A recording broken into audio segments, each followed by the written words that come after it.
Yeah, it looks about right. All right, bet.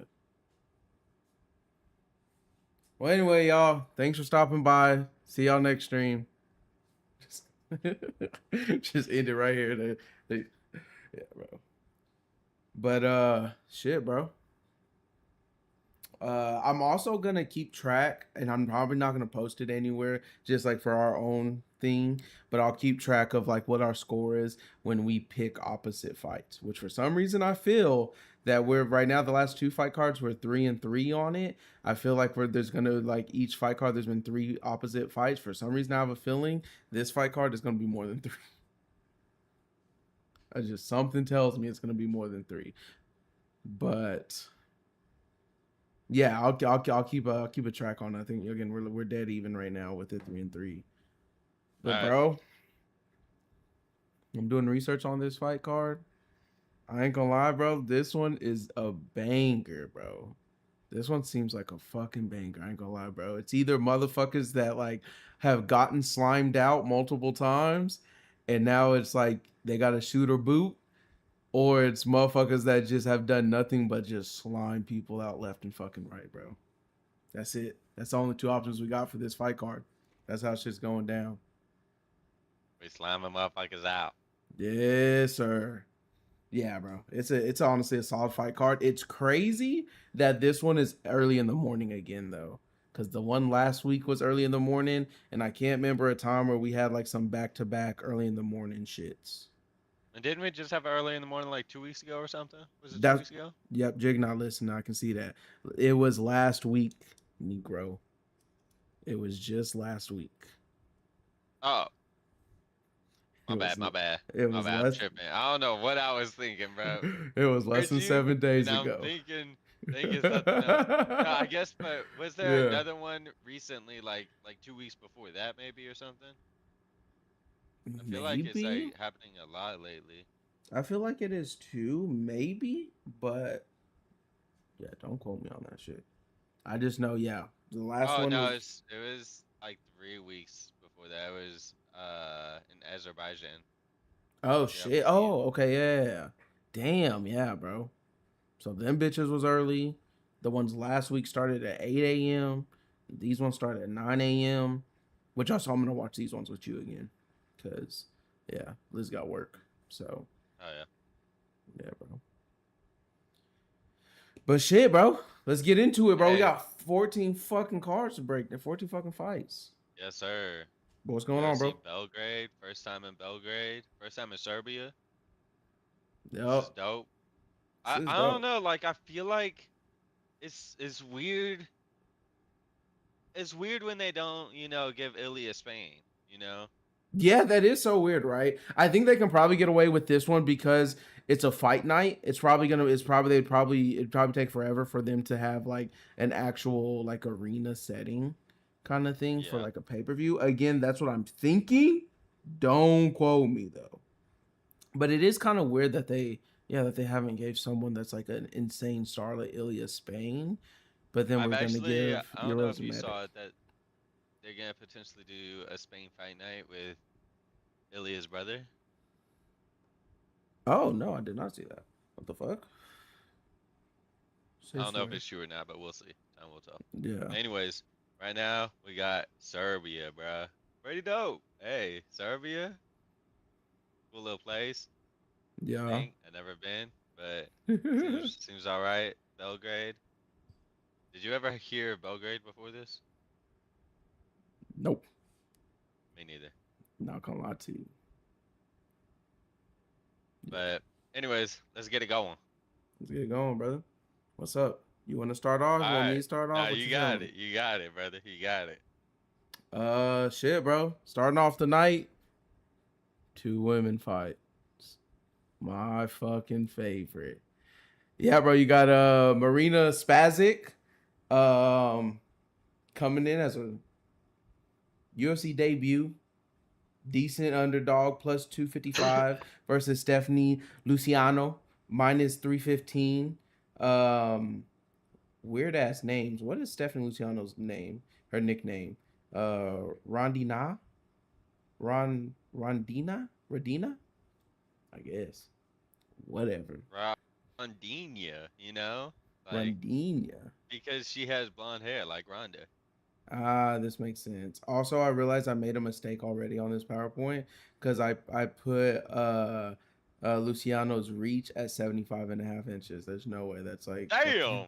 Damn, she got long ass arms. Yo, bro, she can like itch her ankles Maybe, without like, hey, bro. She's 5'6", but she has damn near 7 foot fucking wingspan. What the fuck? But yeah, bro, you got Mariana Spizak. She's fighting in her home country. She's fighting out of Serbia. Yeah, bro, she's won 6 out of her 7 fights that she's won by knockout. One thing that I will note though when I was looking into this is that all of her opponents that she did get that knockout from, uh, they have a 1 fight record, which was against her, and they got knocked out, or they've been knocked out previously before fighting her. So all of them, they ain't got no fucking chins. Okay. Nonetheless, Marina got that kickboxing background, bro. She has over 100 kickboxing matches. She's former world champion, world kickboxing champion, WKN Continental Light title holder, and Serbian national kickboxing champion. So really, really decorated when it comes to the kickboxing. Yeah, bro. I guess whenever I was looking into it, I could not find this footage. I'm just putting it out there because this is what they said. That when she was doing her kickboxing shit and stuff, and then she was training for when she was doing got into MMA.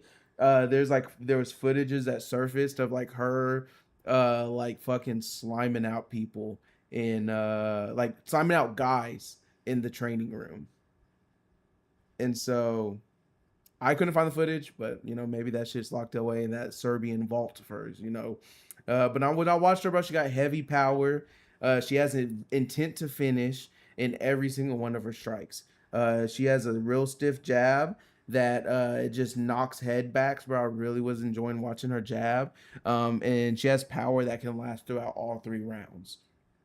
Yeah, bro, I feel like she has nasty low kicks again, just to add to that complement of power, especially calf kicks. And she loves throwing some knees up the middle as well, just in case someone wants to try to shoot those takedowns. She'll even just do it just to give you looks. I do realize though she does have that one loss on the record. I looked and looked like she struggled when opponents don't take a step back, so she can find someone that's fucking tough as nails. Um, then it could be an issue. And so I just think she's just not too good fighting off her back foot. That's where her one loss came from.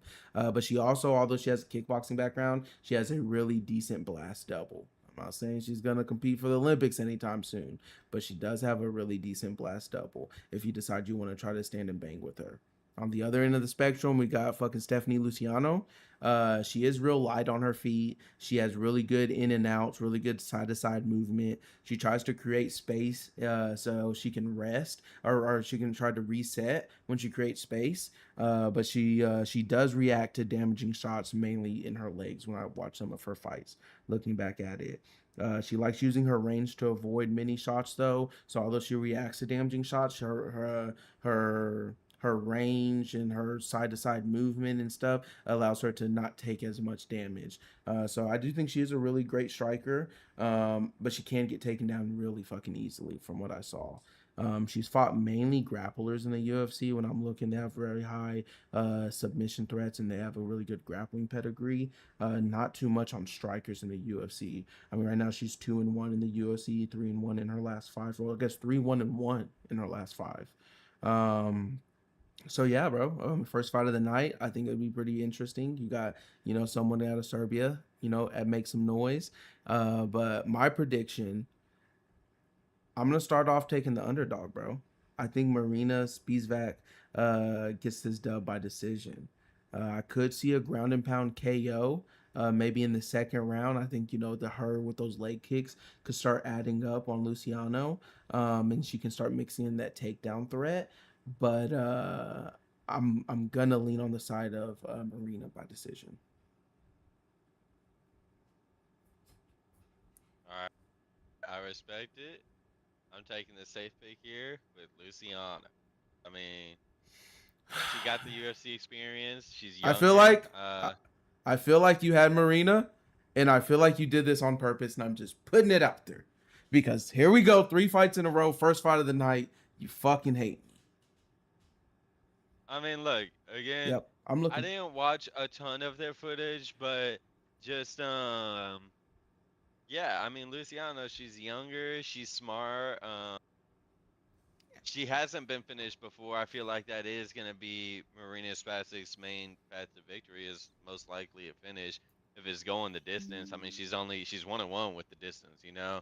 Um, Luciano, she goes the distance. You know what I'm saying? That's what she does. That's So, all she fucking uh, knows. Holy shit. you know, like I don't love it, but I think that she could get a safe win here. And she's a pretty sizable favorite, you know. She is Gonna pretty sizable. have a huge reach advantage. 11.5 inches is crazy. I'm just kidding. But I think she will play the use the distance well and stuff. And like you said, if she can get Marina fighting off her back foot, then um, you know, I think that'll be the key to it. Really, I Yeah, don't see her really getting her out of there. But yeah, I I got respect that. Luciano by decision. I respect that. Yes, Okay, sir. man. I don't respect you going against me, but I Hey, respect what you're coming from. um, all right. Next, we got Jovan Leka.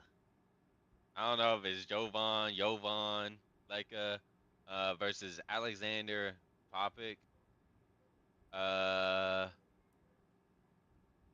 let's see. Yeah, Also, Jovan. I keep wanting hear to say me out. John. Jove. I'm having my headphones in. Keep doing what you're doing. I'm gonna be right back. I can hear you. Yep. All right. All right. We got Jovan Leka. UFC debut, 13-2, young, 24. 15 fights in. Um, he's huge. 6'4". Uh,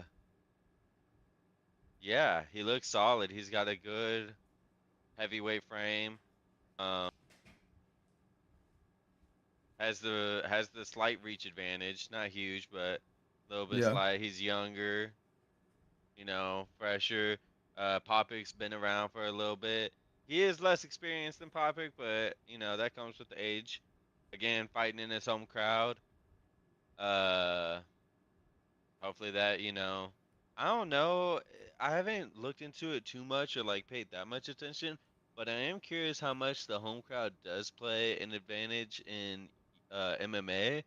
Um, because like I know in basketball, bro, if you're playing home court, that is a real fucking it's advantage, a real bro. advantage. Yeah, Like it's a literal advantage. And so I haven't paid enough attention. Obviously, these guys in Abu Dhabi, there's a fucking advantage. But I am curious. We got a lot of Serbians here. I'm gonna pay attention this time. We're gonna see. But I'm just gonna go with the hunch that it is an advantage here. So not gonna play into it too much. But yeah. Um, Alexander Popik. Is that how you say it? Popik? I think so. Yeah, pop peck. Yeah, pop peck. Popek. Yeah, Okay. Mr. Ironside himself. Ironside. Yes, sir. Yeah, bro. I mean, look, he's solid. I don't, but he's hittable.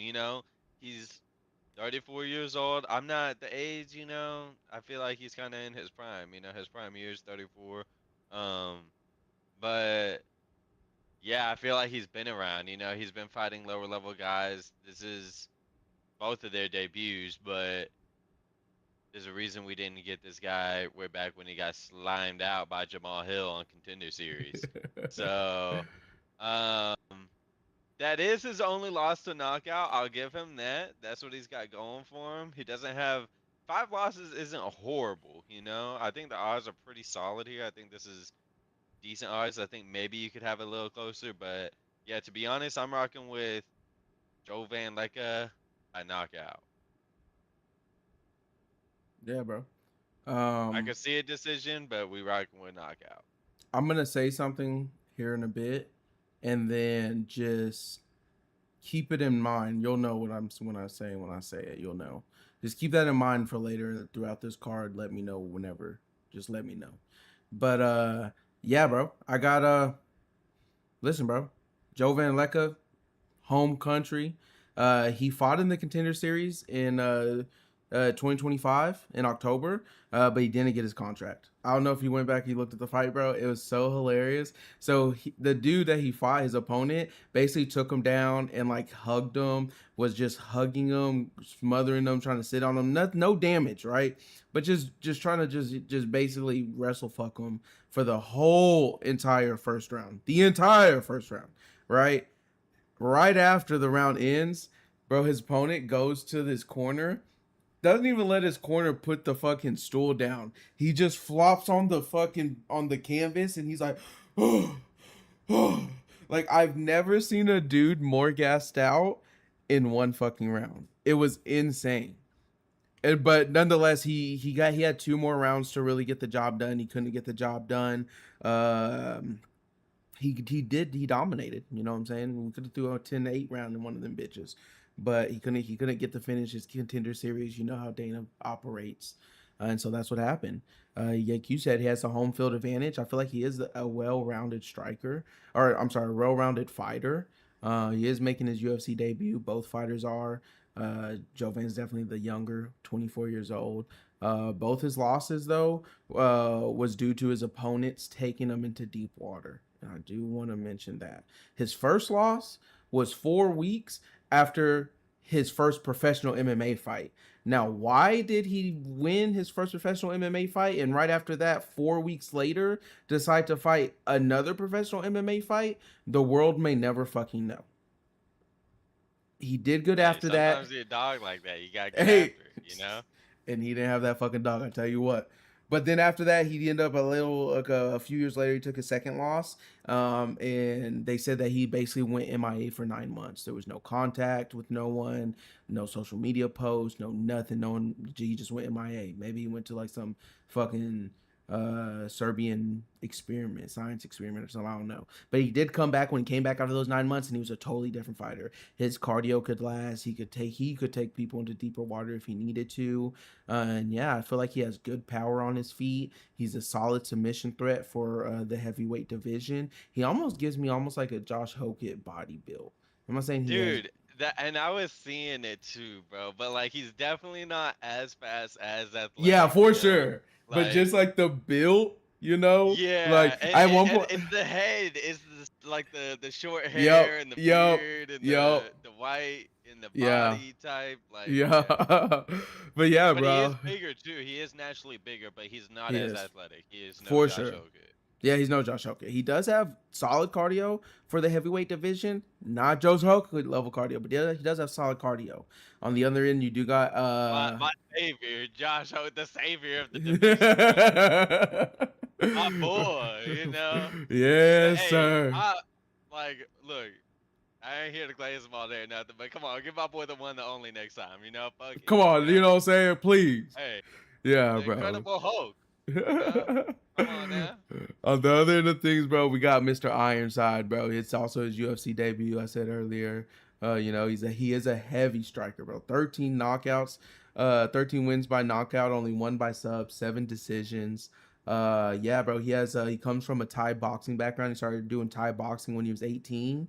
And then he after that he dabbled in some BJJ. He doesn't show too much of the BJJ because again he really does love his striking. Uh, but this is my issue with him. You mentioned it. He got knocked out by Jamal Hill, and we didn't like that. But that's the issue right here.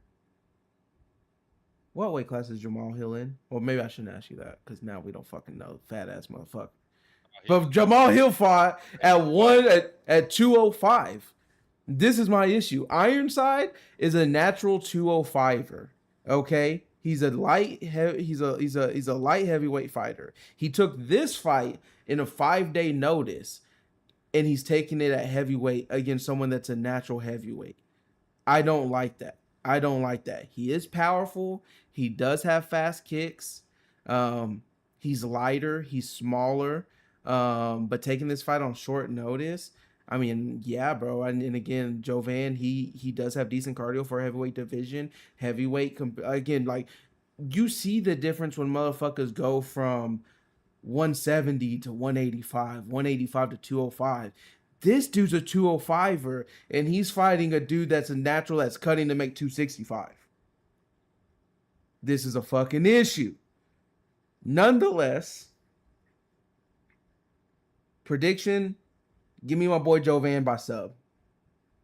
Give me my boy Okay. Jovan by sub. He has much more experience as a grappler compared to Ironside. Pokic is not used to having that heavy body, that heavy weight lay on top of you. And so yeah, I do think he takes a sub. I'd probably sprinkle a second round finish in there. I think he probably could get done in the second. But I probably would take a sub in general. And the thing I was gonna mention to you earlier is my boy Jovan is my lock of the card. Okay. Okay. I like it. And I I was like gonna that you're going sub. I actually really like that because, like you said, he is well rounded. I don't know what I adjusted. Did I say decision or did I say knockout? Because I have both on here. I have I late think you KO said or decision. knockout. I heard Okay. knockout, but Okay. you Okay. So yeah. yeah, and I am still gonna ride with that. But the way I envision it, I didn't even mention it, is a ground and pound type of thing. You know, I think he will control him on the ground. I think that is his path to victory. Mm-hmm. Because he is well rounded, but also, yeah, bro, pop it, yeah. Bro, he's gonna be too small. This is heavyweight, Way bro. too small. This You know? heavyweight, you're taking the fight on short notice, so your cardio's not even gonna be that well. I mean, again, like this dude is willing to wrestle when he needs to, and like yeah, bro, it's gonna be a The young lot. killer. It's gonna be a young killer. Even if you can take the shots, you can't take that weight of a heavyweight, bro. Like you can't train that in 5 days. I'm sorry. And Yeah. so, yeah, brother, just give it to me. Give it to me. Yes, I'm sir. fine with it. Lock of the So you card. got second round sub. I'm gonna go second round knockout. Yeah, I got Third sub in round knockout. general. If you ask me to pick a round, I'm gonna say second round. Yeah, I'm going knockout in general because I think it's late knockout. You know? Okay, yeah. But if you had to pick around, you're saying second? Yeah, I'll say second. Yeah. Okay. Okay. Okay. I'm with it. I'm with it, bro. Yeah, bro. Back to back Serbians starting us out right. And then from there we go Back to the three third back, fight. baby. Oh, you're right. Back to back to back on the fucking Serbians. We're starting out right. First fight card in Serbia. Line me up some Serbian cocktail, brother. We're eating good tonight. We're drinking good tonight. All right? We're coming in strong. Listen, brother. Let me see what we got going on here. We got What Nina. we got going on? We got Nina, Mr. Queen Beast. Miss Queen Beast. I felt that was a pretty good photo of her. I saw some other photos of her. She looked a little rough. I decided to do her justice and give her that photo. I'm gonna say she's the ugliest girl. What a gentleman. What a gentleman. But I figured I'd give her something a little nice, something a little sweet. You know what I'm saying? A little sweet treat. I did that. Yeah. I did that at the bottom of my heart. That's straight kindness. All right. Thank Yeah, you. bro. I like it. I put the Serbian flag. She's representing Serbia, but low key, I feel like she has a case of the what's it called? Multiple personality disorder. She was born in Sweden, her family Serbian, and she trained and fought mainly in Australia. Now hold on, it gets worse, but I'm gonna just dabble a little more into her. She has a kickboxing and jiu-jitsu background. That's her main thing. Now going into that, she competed in IMMAF, which basically I didn't know what the fuck that was. If you don't know what the fuck that was, it's International Mixed Martial Arts Federation. She competed in the IMMAF World Champs staged in Serbia. Okay, so it's like teams. You come in with your team, y'all compete, different weight classes, whatever. She came there with Sweden. When they got there, she said, I think I'm going to leave Sweden team. I'm going to go rep Serbia. Can we please make up your mind? Because it's going to get me very angry very quickly. Okay? Very angry very fucking quickly. But I do like what I see from her. I do like what I see. She does like to start out in this very low stance, especially against taller fighters, and she's a very decent grappler. She likes to smother her opponents with pressure to close the distance, chase the takedowns, and she goes for some ground and pound. But the reason she goes for that ground and pound, and it is some good ground and pound, is because she wants to open up that submission opportunity. And that's what I saw from her. She does have some KO wins. She does have some submission wins, and then she does have some submission decision wins. She's a little well rounded.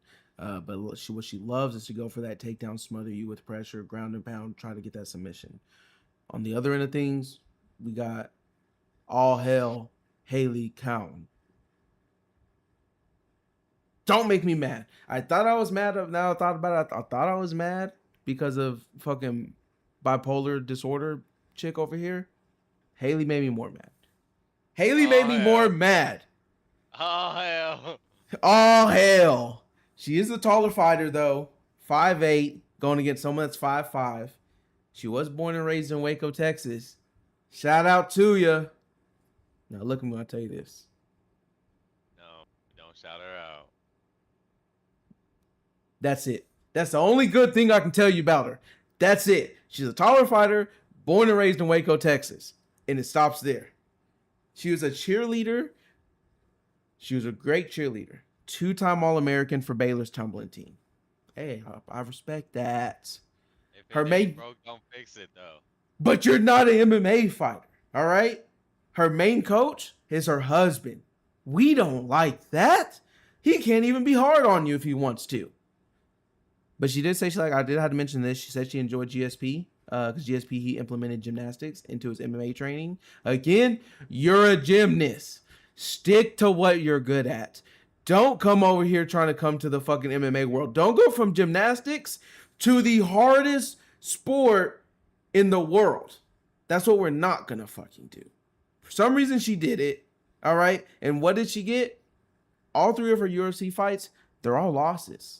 And she likes tasting a little bit of every flavor. She got a little decision loss, a little sub loss, a little knockout loss. And now she's fighting someone with the home crowd on her side.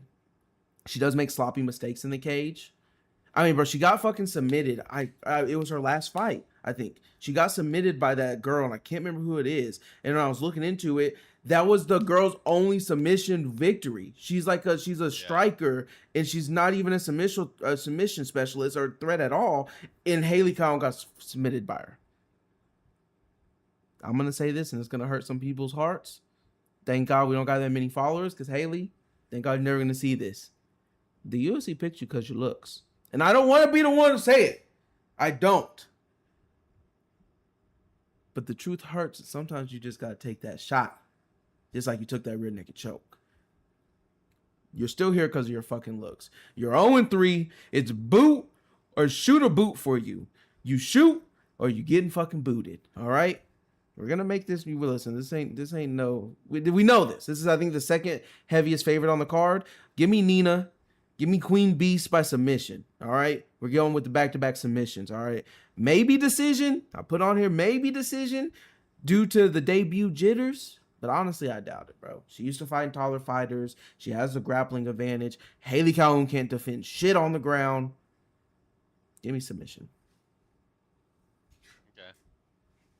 I like that. I like that. Um. Yeah, I mean, obviously we're rocking with the Queen Beast. You know, Haley Cohen. I mean, that's why. You know, it's because of the opponent. You know, Haley Cohen. Yeah, I don't think she's UFC level, to be honest. Uh, it's hard to tell completely. You know, maybe she has some success later on, but yeah, so far she just is not very promising. Uh, versus a solid prospect, and so huge favorite, minus 450, pretty huge. You know, pretty. That's pretty big. I think That's that's pretty huge. big. I think that's Yeah, pretty big. Which reminds yeah, me, I was gonna tell you this too. Just I mean, it doesn't matter. I know we're streaming, but fuck it. Whenever again, you do what you gotta do. Obviously, I don't think I'd support like a minus 1,000 or something. But yeah, bro. Whenever we're doing our locks, I'm gonna try to keep my lock. They have to be minus 300 or lower in terms of favorites. If I feel like if they're in the minus 400, minus 500 or over that, it's just I feel like I'm giving freebies, and again, I want if people watch this, I want them to be able to feel like they can watch it and make some money on. You're not making no money on over a minus 450. Yeah. So No, I for just sure. wanted to tell you that as well, and yeah, bro, just for moving forward. Yeah. Not for sure. I mean, my locks are probably gonna be favorites just because Yeah, I mean, I don't and know. that's Like fine. you're gonna side with favorites on most of the time. I feel like just because there's a reason they're the favorite. But yeah, I mean, it depends. It's up in the air. But yeah, I'm not gonna choose like a heavy favorite for a lock. That's for sure. But yeah. Yeah. Anyways, I'll keep it short. Yeah, we rocking with Queen Beast. I can see a submission, of course. Um, I'm gonna go with the safe bet and just say decision. Okay. Haley Cohen's got some experience, but yeah, I mean, that's about it, bro. Yep. Honestly, actually, I'm gonna go with the submission too. Yeah, we're gonna go Queen Beast by submission. No specific round, but yeah, Haley Cohen's just got too many holes in the game, and 34 for a woman, we're up there. Yep. Yeah, I just don't see any way she wins this. So, Yeah. Queen Beast, UFC debut. Welcome to the show, Haley Cohen. You're getting kicked out the show. You're being replaced. This is Yep. this You're is getting your fucking replacement. booted. Yep. There it is. So Yep. yep. Cool. Shit, bro. All right. If we move on, Next, now let's get into some meat and potatoes, brother. Talk to me nice. there we go. We getting some meat and potatoes. We got Mateo's Rebecca versus No, Kyle. can you What? can you say his name right? It's Rebechki. Rebechki. Don't say it Beshki. like an American. Can you say it like you're from Poland a little bit? Can you Uh, respect it? Can you respect his country a little bit? Maciejewski. Hey, side note, I always get this dude confused with another Rebechki that fights in the UFC. And I think Yeah, he's I a know. lightweight too. I always get them fucking confused. And it's not because it's their Yeah. last name. It's just their fighting style so similar too. It's crazy. But my bad, I didn't mean to cut you off. Do your thing. No, you're good. Um, yeah, versus Kyle Prepelich. Kill shot. I did not know that's his nickname. I fuck with it. Uh, Yep. yeah. We got the Polish southpaw, Mateusz Rebecki. Um, I mean, he's solid, bro. Uh, he's all right. Like we'll put it that way. 4-4 in the UFC, 1-4 in his last five is not looking good. I think he's on a 3 or 4 loss streak, right? Yeah, Mm-hmm. 3 loss streak. Um, but he has a win over Mick or Rollbot, which is crazy. You know what I'm saying? That That is win crazy. does say something. That says a It's lot. crazy. I And forgot so, he does have that win, bro. brother, like if you won against him, that fucking shows something. Um, yeah, he's gonna be shorter, younger in age, but he's shorter, uh, less reach, but like he's got some strength in the striking, but that's not like his bread and butter. I feel like it is because it's like part of his game, but like it's not. He's just got like that pressure. That's what it is, really. And so he's got solid pressure. Prepelech, only 2 fights in the UFC. Did he piss someone off? Let me see. What's his 2 fights?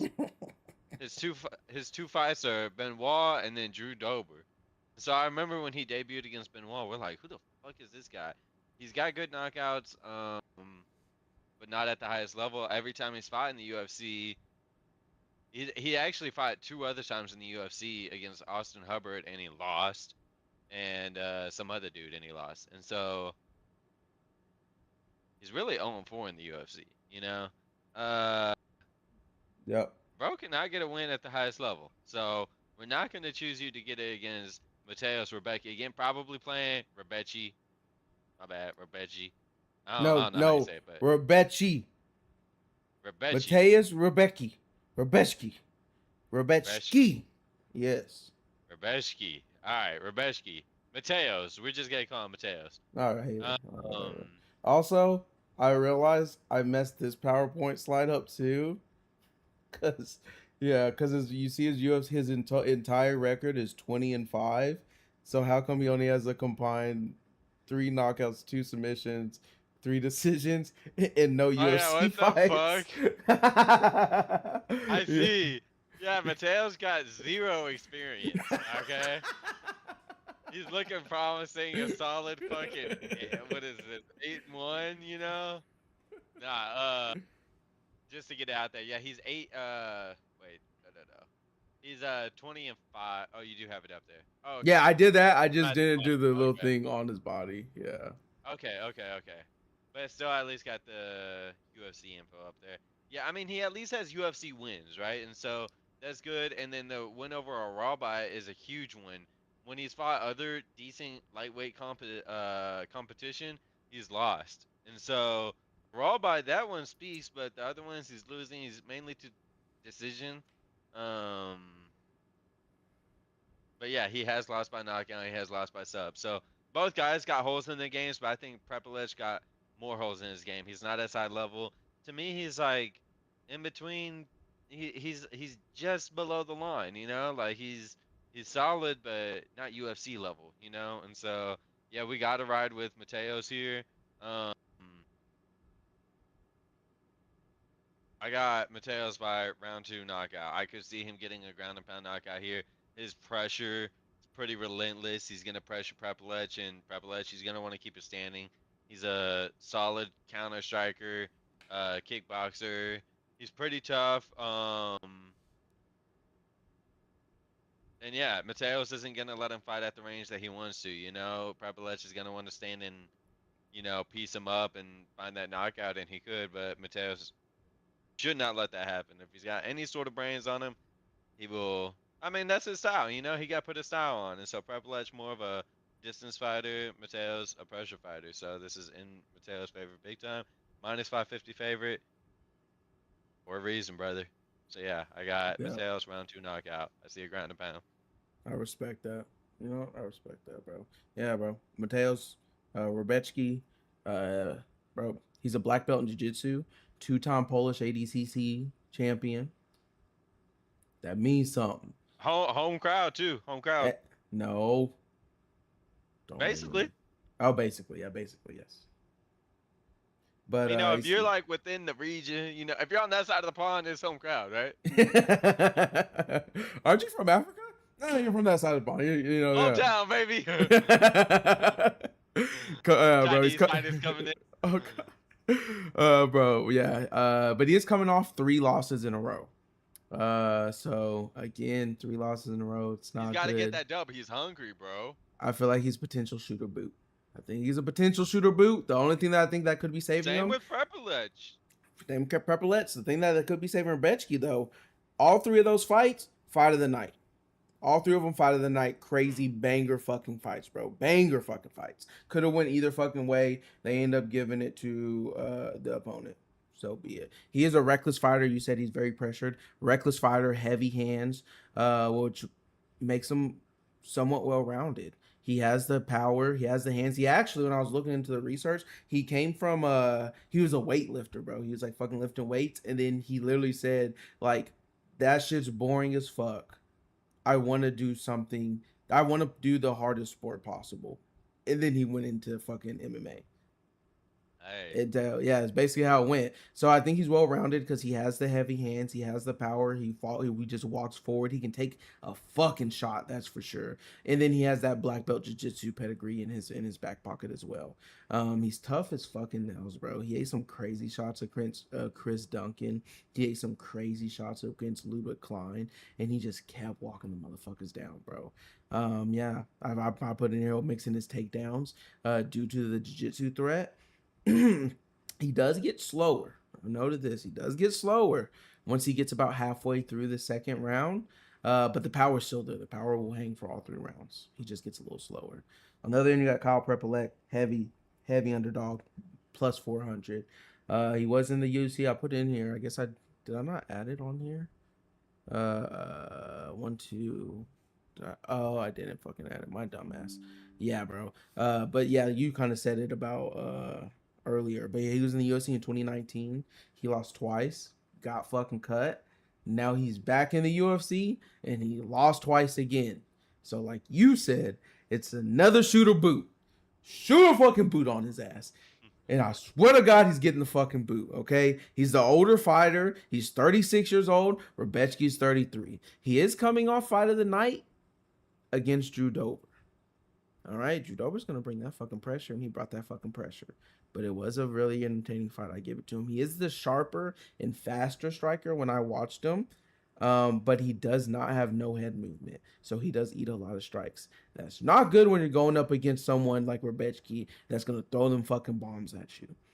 I personally, my prediction, I could not pick between knockout or submission. KO or submission. I just put Rebecki by finish. I put on here first to second round. Give me a first round. If I had to pick a round, I'd probably give me a first round.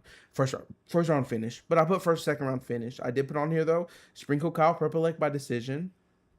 No, you might want to sprinkle a little something. Because Rebecki's eating the heavier shots. Because he wears it on his face. You look at his past 3 fights and his fights. Other than that, he gets cut up really easy. He has a lot of scar tissue. He bleeds a lot, and again, that's the damage. That's the number one criteria. Even if Rebecki's landing the more powerful punches, he's gonna be the dude getting cut up more. He doesn't have any head movement either. He doesn't give a fuck because he just walks motherfuckers down. So I could see Kyle taking a decision if he can get to that third round. Rebecki being slower, Kyle being the sharper and faster striker. I could see a world where that happens, which I know he's a fucking huge underdog. So maybe you sprinkle that, but I'm leaning Rebecki by finish.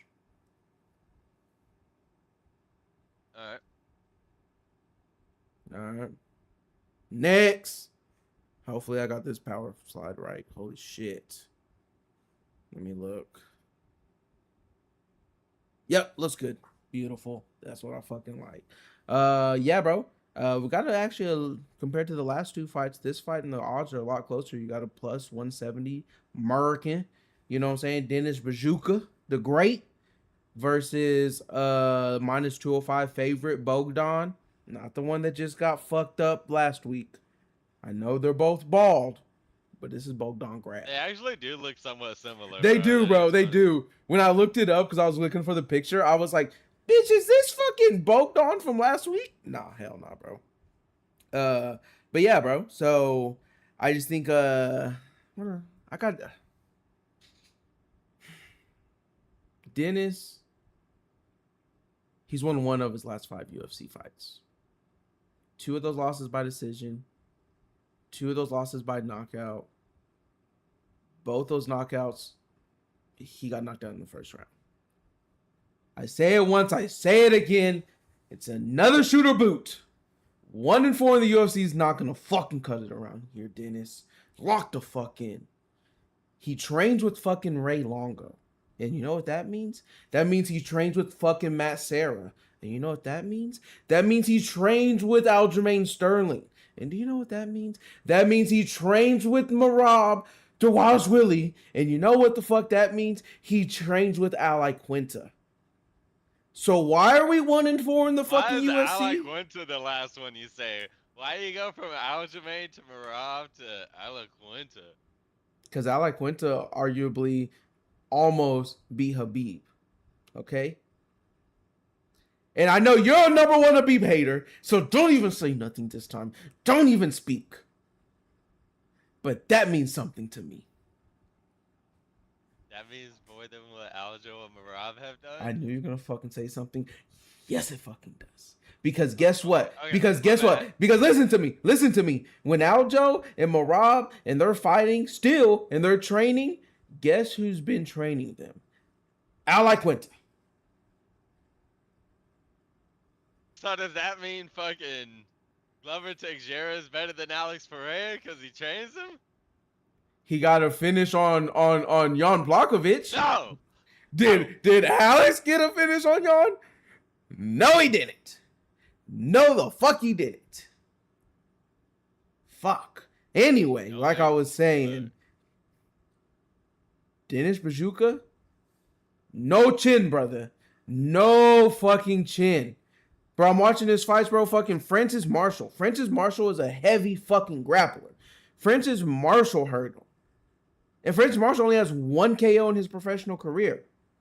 Dennis Bajuka, no fucking chin. But what he does have, he has very slick striking. He does come at awkward angles, and he mixes in that body very well. I do like that. He's basically like, if he stays in the UFC for 2 more fights, he's basically going to be another Cody Garbrandt. Okay? He just doesn't have chin, but his striking is very crisp. On the other end, you got the favorite. You got my boy Bogdan Grad. The Unleashed. He has a Muay Thai and karate background. He likes mixing in plenty of takedowns. He likes to close the distance. And to get takedowns, to get his takedowns from against the cage. A lot of times when he likes to get them, he's just gonna push you forward to hit that cage and then start working into the takedowns. I do not like his striking defense when I watch his videos. I did not like him. One of them, he was like his most recent one. He kind of did one of these numbers, like he was like in fucking old English days. And then the fight right before that, he's like this. This is the fighting stance right here. The whole fight. Hey, brother, if you want him to blast the shit out of your ribs, just say that. All right? If you want him to smack the shit out of your ribs with his shin, just say that. Holy shit. Yeah, bro, I just didn't like he just did this weird high guard thing, and he just took I feel like he doesn't take body shots or leg kicks well. But he will throw with nasty intentions. He will throw with some filthy intentions, and I fucking love it. Yeah, bro, give me Bogdan by a KO, to be honest with you. I don't feel confident in this pick because Dennis does have crafty striking and solid takedown defense. But I just believe Bogdan eventually hurts Dennis, bro. Dennis' chin is fucking, it's gone. It's completely gone. Tarnished. And so when eventually he will hurt Dennis, he will get to the fight to the ground, and he will get that ground and pound. Once again, just on the safe side, you could sprinkle a little something on Dennis by decision. Because he could play this, if he plays this fight smart, if he plays it safe, he can win by being the better striker. He has great takedown defense, and I really think he could win up being the better striker. I just don't see it happening. I think he gets hurt. Easy dub. Easy KO for my boy Bogdan. I completely agree. Okay, I think I'm scared. Bogdan Grad. I'm not even gonna say much else, just because I'm pretty much just gonna be beating a dead horse. Yeah, Bogdan Grad by round 2. I actually put submission. I'm gonna go. Okay, Yeah, I like that. It's a little off, it's a little off, but yeah, I think he's gonna obviously pressure with the takedowns. Very easy to see the TKO finish by me, ground and pound, but we're gonna go with the sub, Yep, I'm with it. Yeah. All right, bet. So Bogdan round 2 sub. Nice. Hey, listen, I'm gonna do this right now, and so you do it at some point if this ever happens, okay? Like if even this card, if it happens this card, let me take the next fight. All right. That's what I was gonna do because I know I took this fight. Let me take the next fight too. Yeah. All right, bet. And I had a feeling, like I was thinking, just because you told me about him. So Yeah. I was gonna ask you before. I should have asked you before, but yeah. No, Yeah, I was supposed to ask you too. I'll try to remember to do it in the future, like before certain we ones, go. like you want to take them. No, I feel you. Yeah, I think you let me do it last week or something. So yeah. Yeah, go ahead. Yeah, bro. This one is actually the odds are a lot closer than I thought they were gonna be. I honestly expected my boy Nikolic to be a little bit of a heavy favorite. Not no 550, not no 400, but maybe get in the 200 range. A little 220, 230. But nah, minus 185 was plus 155. Hey, that's cool. That's cool. You got bro, you got Nikolic making his debut. You got my boy Mark Vologden. One loss, one draw since he's been in the UFC. Yeah, bro, my boy Mark, bro, he's 5'3", 5'3", bro, the shortest active bantamweight. And then I heard him say it in the broadcast. Male fighter, no? Yeah, Go with shortest that. active male fighter, bro. I look up who's the shortest active flyweight, and it's Bruno Silva at 5'4". So he's the shortest active male fighter. I wonder who's shorter than 5'3". I know I'm pretty sure that you find some 5 foot girl somewhere in there, but I wouldn't be surprised if there's none. But Yeah. yeah, bro. He started training. Crazy background. He started training. Let me make sure I say this right. Ko Kyokushin karate. He started training Kyokushin karate at 3 years old, brother. So basically, Kyokushin karate, because I was like, what the fuck is that? I look into it. It's basically a mix between if you were to mix karate with slap boxing with bare knuckle, all in one. Like motherfuckers are just standing like right here in front of you, and they're like just throwing a mean ass leg kick, or like throwing a mean ass hook to the body. And if the dude drops, that's a point. If the dude doesn't drop, the other dude gets a chance to throw something back. Fucking mean ass. Damn. Yeah, bro. So he started that at 3 years old. Fucking Russians, I tell you what, brother. Yeah. Um, and so yeah, he did that till he was 17. He gained medals in the European Champions and World Championships based off of that. Why he did that. He trains with Hamzat, which is crazy because he's 5'3". So I need to see some training footage. Like, how does that training go exactly? Does like Hamzat just maul the shit out of you and you just like learn from that, or what? Sean Hamzat's like tickling him like he's like Hasbullah, 5'3". He's like starts tickling him. He's like, hey, I'm a grown ass fucking man. Chill the fuck out. But yeah, bro. He's only been finished once. It was by submission, and it was the second ever professional fight. Again, now he's what's that, 16, 17, 18, 18 fights deep. His second professional fight was the only time he got finished. Um and that was when he was in flyweight. He started off in flyweight. He said the weight cut was a little too much for him. He ended up moving over to bantamweight. Hasn't been finished since. Yeah, bro. He really understands distance management. You kind of have to when you're 5'3". He closes the distance and he chops up the legs from a range to force the opponents to close the distance. He likes to throw 3, 4 punch combinations in a row. And bro, little man got a fucking chin on him, bro. I mean, his fucking contender series fight, people were saying how it was like the greatest contender series fight they ever seen. Then he goes and he fights Homeboy in the UFC, was a draw. Bro, the dude, bro, he's so entertaining. He's so entertaining, and he can take a fucking shots. That Russian genes, I tell you, bro. I tell you. On the other end of things, you got Mr. Zombie himself. Yeah, bro, it's a late notice replacement though. This wasn't Mark's original opponent. He is taking this fight on 5 day notice. He isn't fighting in front of his home crowd though, and he is the current Brave CF bantamweight champion. His record's 16-2. He has 7 wins by knockout, 8 wins by sub, only one by decision. One loss by decision. Um, yeah, bro. And the other by sub. So, and the sub loss was to Brad Cantona, which actually, Brad's in the fucking UFC. This was way before. He did get that nickname Zombie because he has 120 B highs, which I could only imagine walking out midsummer day, and all you hear, like, you hear the cicadas here in Texas.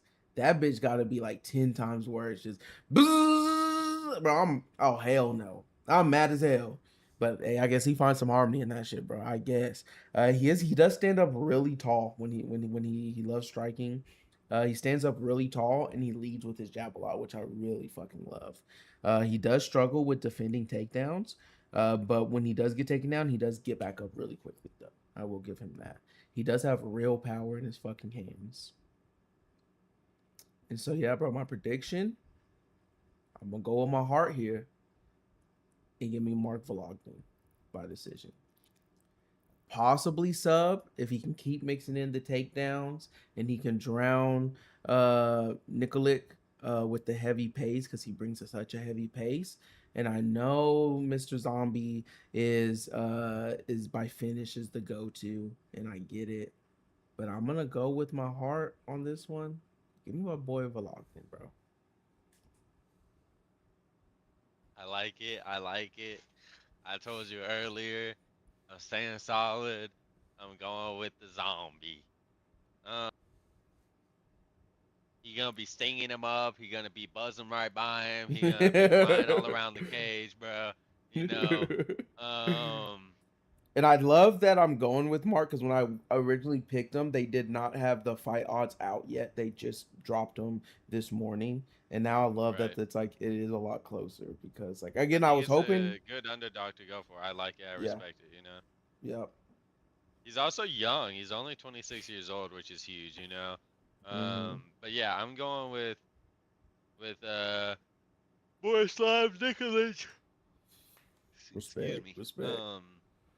Zombie. But yeah, I'm gonna go with Zombie. I want to say decision kind of, but same time I want like a round two knockout or something. I mean, this guy is a legal fucking midget, bro. I don't know what the laws are over there in Russia, but I don't think this dude can legally drive. He just gotta ride a bike everywhere. Even still, he gotta have a fucking flag on the back of that shit so that people can see him. Like you don't. But yeah, no, I actually like his style a lot too, Mark Vologden. He does look entertaining. Bro, I'm telling you, in my heart, deep down while I'm watching it, I am gonna be rooting for him. Being a smaller guy and the type of fighter he is, I do like his fighting style. Um, I think I read that he was like one of four Russian fighters, which like the other ones are literally like Umar Nurmagomedov, Peter Yan, and Murad. Yeah, Was it Murad? I think so, right? If they consider him. yeah, they Maybe it's consider him. someone else. Oh no, it wasn't. It wasn't. It was Saeed Nurmagomedov. Ah, okay, Um, okay, okay. yeah. So those are the four Russian bantamweights, and now this guy, that he's included in the four. So, also just that I like these Russians in this weight class. Aside from Saeed, I'm just kidding. He just looks funny. But He does yeah, look bro, we fucking love us some great. Russians, bro. But again, also Serbian favorite home crowd, bro. We got home court advantage with the zombie. I, you know, maybe the zombies come and help them. They're like, the queen is like, go save my king. Like the Oh yeah, king yeah. zombie.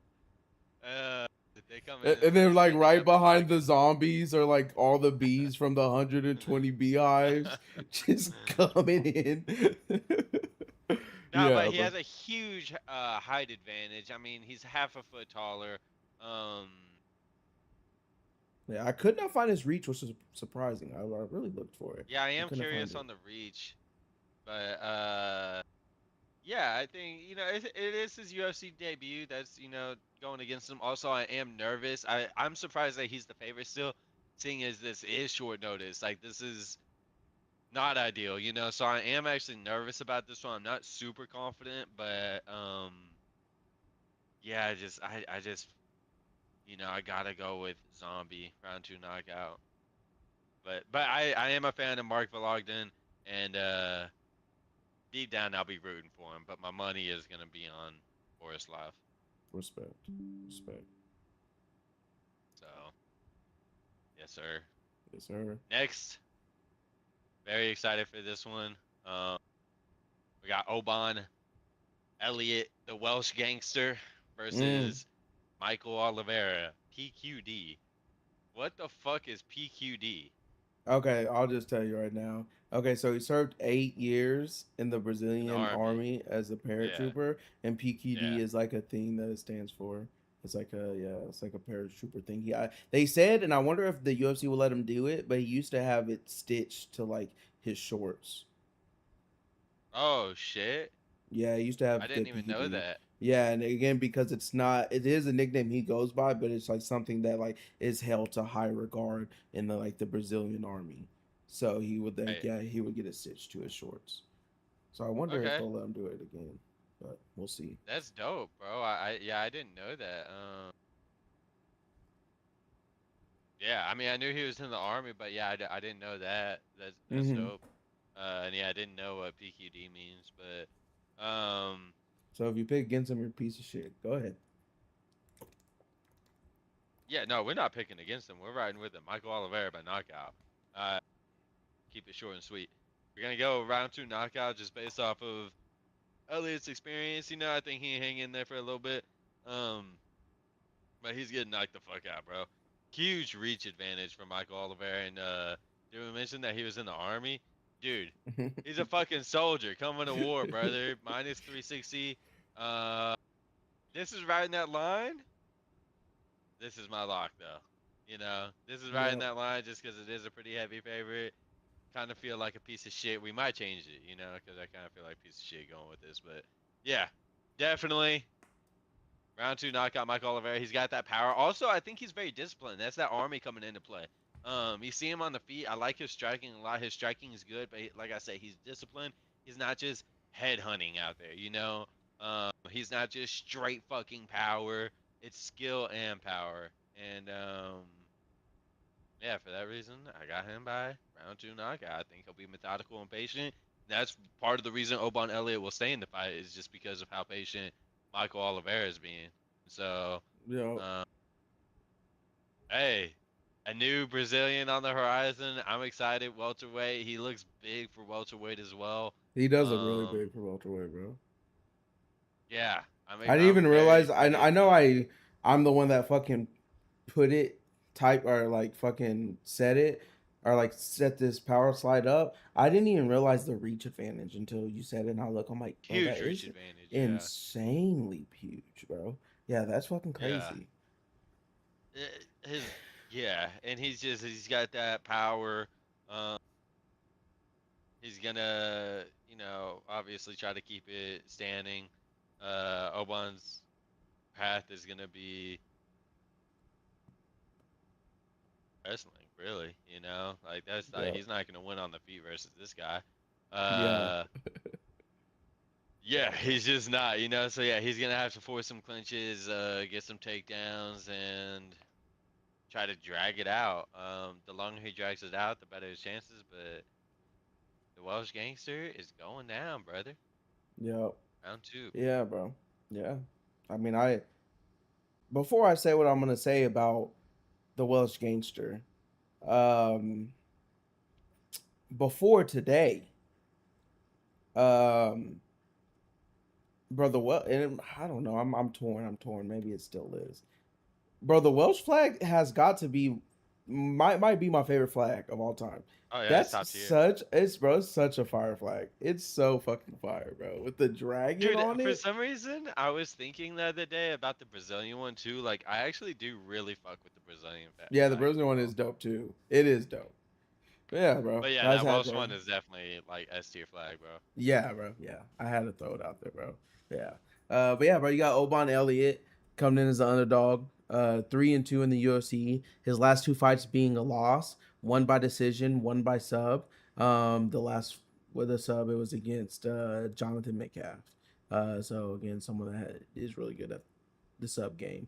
Oban Elliott is a well-rounded striker, but he just doesn't have a lot of finishing potential, bro. When I see him out there, he'll try to bring you into later rounds, and just because his well-rounded arsenal, he steals minutes and he can win those decisions. But he has been knocked out twice in his professional career. His path to victory, I feel, is just to really mix in the takedown threat early, to have Oliveira second guessing throwing so much. Uh, and so yeah, like I mean, that's kind of what I think Alvin Elliott should try to do. On the other end, you got fucking Michael Oliveira. We already said he spent 8 years in the Brazilian army as a paratrooper. He has a kickboxing background. And growing up, Rodrigo Nogueira, uh, Nogueira being one of the Nogueira brothers in the UFC, he was his mentor growing up. He's the one that helped him train him to fight kickbox stuff in MMA. And so yeah, bro, he's undefeated, 9-0. 8 of those wins coming by knockout. He has a very broad stance. You talk about how big he was for the division and stuff. He has a very broad stance, and he uses his jab to set up the power hands. When the power hands connect, he has very damaging power. I mean, when I was watching some of his footage, it seemed like sometimes the shots didn't even need to land cleanly, and like I don't know if it was the aura or what, but like it was still fucking up his opponents. I was like, what the fuck? But yeah, bro, short and sweet. Give me Oliveira by knockout. I did put on there though, if he doesn't do well against with his takedown defense, if you kind of see Alban Elliott kind of having a little bit of success with his takedowns, you could look to live bet Elliott. I think I'll probably try to do that if I can see that in the first round. Again, even if I see him get one takedown and it goes into the second round, I might live bet Elliott, see where it goes. And if you want, again, you could take Elliott by decision because I do think that is his path to victory. But I think I'm gonna go in for the life bet. I think I could see him trying to show some resilience. Oliveira being the heavier puncher, Elliott trying to survive that for that first round, and then you'll probably have Oliveira as even a bigger favorite.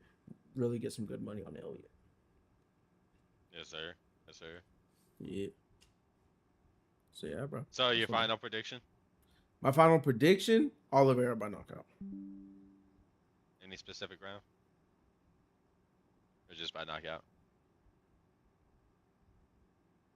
I'm going round two knockout for the record. Michael Oliveira round two knockout. I want to go round one knockout, but I might actually have to tag along with you on that round two. I think he may have a little bit of jitters. UFC debut, coming in finding unknown charted territory. He literally had to fight across the fucking pond for this one. Me Um, personally, it's not because of that. Because I think he is disciplined. Like he is, he's been in the army. He's a grown man. He's disciplined. He's smart. And I don't think he's a dangerous undefeated fighter. I think he's dangerous for everybody else. I think he's like one of those like some undefeated fighters are a danger to themselves in a way.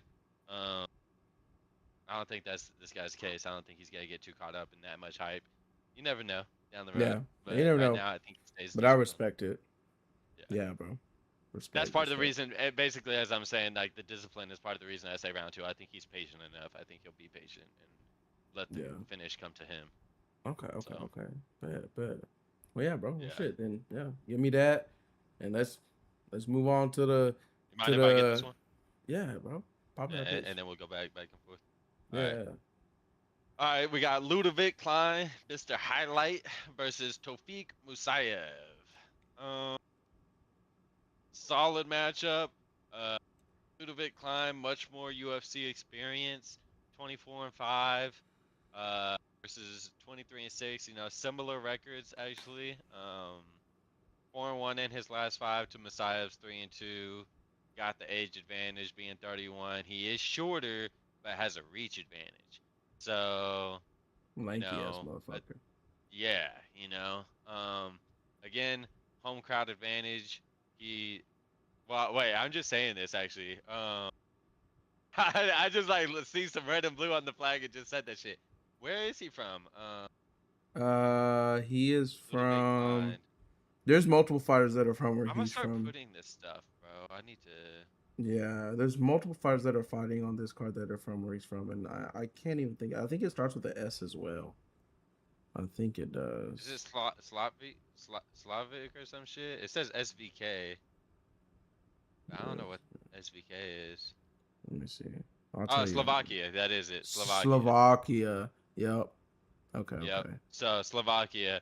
Home crowd advantage, brother. I have no idea where the fuck Slovakia is, so this may or may not be home crowd advantage. Hey, it looks like it. We're gonna say it. So that's the reason I'm riding with him is for the home crowd. I'm just kidding, but no, I am riding with Ludovic Klein. I'm gonna go with decision. I'm gonna give Messiah the benefit of the doubt, because I actually do actually like Messiah quite a bit too. He's 18-1 with the knockouts. I love that. Like that's fucking awesome. Um, Ludovic Klein, he's literally straight down the middle, like 9 KOs, 8 subs, 7 decisions. Um, Yeah. but yeah, he's gonna have the advantage here with the reach. Also, he's a southpaw to the orthodox Messiah. That I think is gonna play into his hands. High volume striker, definitely more than Messiah. So that's also gonna help him. I think he's more technical, more well-rounded. Um, yeah, and he can fight really always. He can fight a full decision fight, 3 rounds. And he can also get the finish. So Tafik Masayev, obviously the lower volume, he's gonna be dangerous early. Obviously has 18 knockouts. That's gonna be a danger. Has some chaotic type of style, in my opinion. Uh, he's tough, you know. Like I said, they both lost, so it's not like they're not beatable. But I think he's more of the killer be killed type, and I think this is where he doesn't get killed. He could get killed because of his own style, Mm-hmm. which might make me change. my outcome, but my prediction will be Ludovic Klein for sure. I have him by decision. That's what I put, but I could see him getting finished because Messiah being such a do or die type of fighter. I see him Yeah. getting caught Yeah. in Respect. something, whether it Respect. be a knockout or a decision. So yeah, Ludovic Klein. By I'm gonna stay with decision for now, just because that is what I wrote. But we'll see. I could see a finish as well. Yeah. For sure, bro. Yeah. I think yeah, right. You have Ludwig Klein, Mr. Highlight himself. Since making the move to lightweight in 2022, he moved up to lightweight. He's went 7-1-1. The only loss being to Gamrot. So I'm not gonna fault him for that. Okay, it's fucking Gamrot. He is a very well-rounded striker. And he has the heart of a lion, bro. He's shown that in his last fight against Rebechki. I don't know if you looked or you remember, but he had fucking broke his fucking ankle in the third round and still survived, did what he had to do, took home the fucking Dubski. Um, yeah, bro. He snuck off. This is a dude that when he was young, his parents didn't really fuck with him, like going into boxing and shit. And so Ludwig Klein, I think I told you about it when we were on the phone earlier. He's the dude that snuck off to go to boxing gyms behind his parents back when he was 12 years old. He lived in little slummy parts, so it ended up closing down. So from then, he started training BJJ for 3 years, and then he dabbled in a little bit of Thai boxing before discovering MMA and taking off with that. He has a very good base to mix in the threat wherever it needs to go, uh, and he only truly struggles against elite grapplers or elite wrestlers. Again, his loss to Gamrot. On the other end, you got Tofik Masayev. He's 1-1 in the UFC. His first fight was against a natural 170 pounder, which was Orbai. And obviously he's in lightweight. That's his natural class. Yeah, he did get submitted by Orbai. It was a catch weight. It was at 165. But he did have an amazing showcasing against his last fight against Ignacio Bahamondes. And it was a fucking bloodbath, bro. But I don't know if you saw that bitch again when he Yeah. split that boy open and that bitch just started leaking, bro. I was like, oh my fucking god, bro. That shit was brutal. Yeah, bro. So yeah, he did the fucking damn thing. Crazy good fight. Uh, yeah, bro. He served in the army as well. Tofik. He got awarded the Braveheart Medal in the army. And this dude with his training, I know I mentioned a little bit about Mr. 5'3" himself, but Tofik's on a different level, bro. Tofik trained in karate first. From there, he started training in Pinkerton. Pinkerton basically is the ancient like MMA practices. So back in like the fucking like 1800s or whatever, like or like way before, like the Greeks, they used to have like hold their own Olympics, and they would have an event called Pinkerton, which is just a mix of basically like striking and grappling. And so yeah, bro, it's like almost like shoot to box, but way back in the day. So they call it Pinkerton. So he dabbled in Pinkerton, then he dabbled in Kung Fu, then he dabbled in Taekwondo, and then finally he discovered something called Sanda, which is Chinese kickboxing, which is his core fundamental style, is Sanda. So yeah, bro, he's 23-6 with 18 wins by knockout, two coming by submission. Um, and five out of his six losses came by finish, four by sub, one by knockout. Um, yeah, bro. His only decision loss was in 2014, so he did lose the decision, but it was a long time ago. He is an amazing counter striker. He mixes in the wrestling in like a really unorthodox way. I saw it against like fucking Ignacio Bahamondes. I really liked. He was just really unorthodox. Where like I feel like a lot of people may not just get used to it or really practice it. It was again. I think it's just that Sanda. So yeah, bro. Prediction. Give me Tofik by decision. And I'm gonna go against you on this one. Yeah. But I put on here. I'm honestly probably just gonna play safe and play a money line, especially with him being the underdog. And I saw that. But Yeah, bro. I'll probably play a little bit of both. But yeah, I got Tofik winning by decision. He is the faster striker with the counter striking. I'm not saying he's a better striker, but I do think he is a little bit faster with the counter strikes.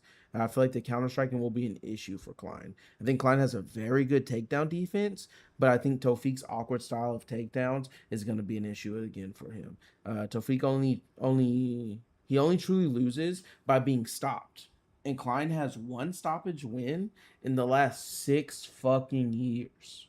All right. And he's had 11 fights in those 6 years. And he's only stopped one opponent. Tofik's Achilles heel, though, is the submission threat. That's really his. You can see him. He's lost 4 fights by submission, only one by decision, one by KO. That's really his Achilles heel. But Klein, I know he's 8-2 by sub. I hear you. But his last submission victory was in 2017, and that was 20 fights ago. That's not even that long ago, really. You That was know, 20 like fucking fights ago. oh 20 oh. fucking fights. Fuck. That was 20 fucking fights ago. Listen to me. Look me in the fucking eye. And I need you to trust me on this, brother. There's going to be big money getting made on my boy Tofik. Big money. Ludwig Klein's not fucking ready for this, bro. I literally put this in here in all caps. Big money you can make on this underdog. All caps. Trust the process. Ludwig Klein's going down, and I'm so happy you picked against him because now we ain't even made it. We're about to make it to the main cards. That's 3 fights you're about to fucking lose. This one is the one I'll be the most worried about. I won't lie, you know. And I do like Messiah's style. I did say that. Um, yeah, it is tough. I So they think that's think, also oh why I shit, put the guy on the Ludwig right Klein. is from my country. On the right. Tofik Messiah? Messiah. Didn't know Yeah, we had people in the UFC. For Azerbaijan. real? Bro, he's really fucking Dude, good. you got Rafael Fiziev as well. Oh Actually, these yeah. Azerbaijan fighters are low key kind of different though. They really are different, And bro. and you know what? I actually might switch mine up on this one though. I don't want to because I saw Hey, you just listen. get so hyped up about it, but Hey, no. I support that decision. Hey, I appreciate that. come hey, Let me come to think Papa. about it while we go down the card, and then before we get into the main event, I'll have made my decision. Okay? Okay. Shit. Gotta start All right. following UFC now. On bro, Corey, watch this fucking fight. Okay. I'm telling you, it's gonna be such a good fucking fight. No matter who fucking wins, it's gonna be a fucking banger. Both of us, we have different picks as of now, but we both think it's gonna go to decision. Is he good? He is really fucking good. He has again, look, he has He's a 23 wins, warrior. 18 of them are by knockout. And And that's he why it's hard for me. Like I'm going with like my mind, but like of course my heart goes on the side of Tofik, and that's why I'm up in the air about it. Is because like Tofik again, does represent my style, you yeah. know, that I I mean, I'm like. watching it. Klein is a fucking dog. Don't get me wrong. But then again, like I said, Tofik only loses when he gets stopped. And Ludwig Klein Right. hasn't got a stoppage win That's in what's his got me going. in his last in 6 years. And then and then again, you see submission is his real Achilles tendon, and that was 20 fights ago that he got a Yeah, and submission win. Is he a and striker? what that He also is a tells me is striker, but he likes mixing in the takedown threat. When he goes to the ground, he loves doing a nice little ground and pound. So even when he takes you to the ground, he will still strike. What were you saying, Jake? that's what's gonna piss me off is if I ride with Tofik and then he starts getting grounded and pounded the whole or wrestle fucked, you know, I'm gonna be angry. And actually, I'll just switch up now because like that is where my heart is in the stand-up game, and Tofik Messiah, that is much more him. I am gonna put it out there that I'm going with my heart on this one though, because my mind has been telling me Ludovic Klein, but I am gonna switch up, yeah, and I am gonna Chaco, who ride are you Tofik supporting? Messiah, I'm supporting your boy Tofik. Azerbaijan. Yeah, Because also, I think, like you said, I think there's money to be made too. So I think this is a really good underdog. I think this is the best of the ones that we've disagreed with. This is the one that like, yeah, hell yeah, because boy. I think he chose all the underdogs on those other ones, and the other one, Mark Vologden, I think that's another dangerous one. What was the Mm-hmm. one? What was the Yeah, other one you chose it the was the underdog? first fight of the night. It was the girl fight. Oh, okay. That one I'm more comfortable with, but obviously that one's a heavier favorite. That one's riskier by you, more money to be made. But the Mark Vologden one, That one, I'm up in the air about, but this one, I When's think the even more fight? so. On Saturday. So I live in Central Standard Time, so right now it's 10:12 a.m. for me. So the fights start on Saturday at 9 a.m. my time. The main card, that's the prelims. So there's like two sections of cards. There's the prelims, and then there's the main cards, which are like the really good fights. Typically, that's how it goes. The main cards start at 12, I believe. Is that right, Jake? 12? Yeah, yeah, 12 p.m. So you got a 9 o'clock start time. It'll probably run till three About 12. p.m. Yeah. So Oh, if the oh, so oh. so yeah, so this fight, if you want to watch this one, it's right before the 12 o'clock fights. So to be honest, if you're looking like again 11 a.m. my time, I don't know what time you're on. 11 a.m. my time. That's probably when I would start tuning in, so you could watch this fight. It'll probably not be on yet, but it'll probably be starting soon. It'll probably You'll be on the probably catch the fight before, which is a good one to yeah. catch too, because this should Got be a you. knockout. How is Islam doing, by the way? When I was still following UFC, he just became champ. Oh, he's doing Oh my god, beautiful things. he's on a fucking roll. Yeah, he's about to fight here in 2 weeks, actually. Defend Yeah. his belt. Tune He's in still 2 weeks champ. for that breakdown. That's gonna be a Yeah. good one. Yeah, that one is gonna be a good one. That is gonna be a good one. But yeah, bro. Shit. So we Anyway, so move. yeah, official. I'm switching it up. Okay. I need to change in my notes on my phone so that when we put the our predictions out there. But yeah, Yeah. I am gonna ride with Tofik Messiah. I Has he also lost I the do like his title style a or is lot. it uninterrupted? No, he hasn't lost the title. He actually moved up a weight class to get another title, and that's the one he has right now. So technically, he has two titles, not simultaneously, but he's achieved two titles or a title in two different weight He's classes. double champ, baby. Yeah, he's double champ. And if you know Ian Gary, that's who's challenging Islam for the belt. Yeah, yep. He's a double champ. Yeah, hell yeah, Corey. Yeah, he's double champ. Double champ, baby. Champ, champ. Champ, champ. But you know what, Max is I might go with him by knockout just because he's got so many knockouts, bro. He does have so many knockouts, and the only reason I didn't is because Louis Klein only has one knockout loss, and I didn't feel like super confident in it.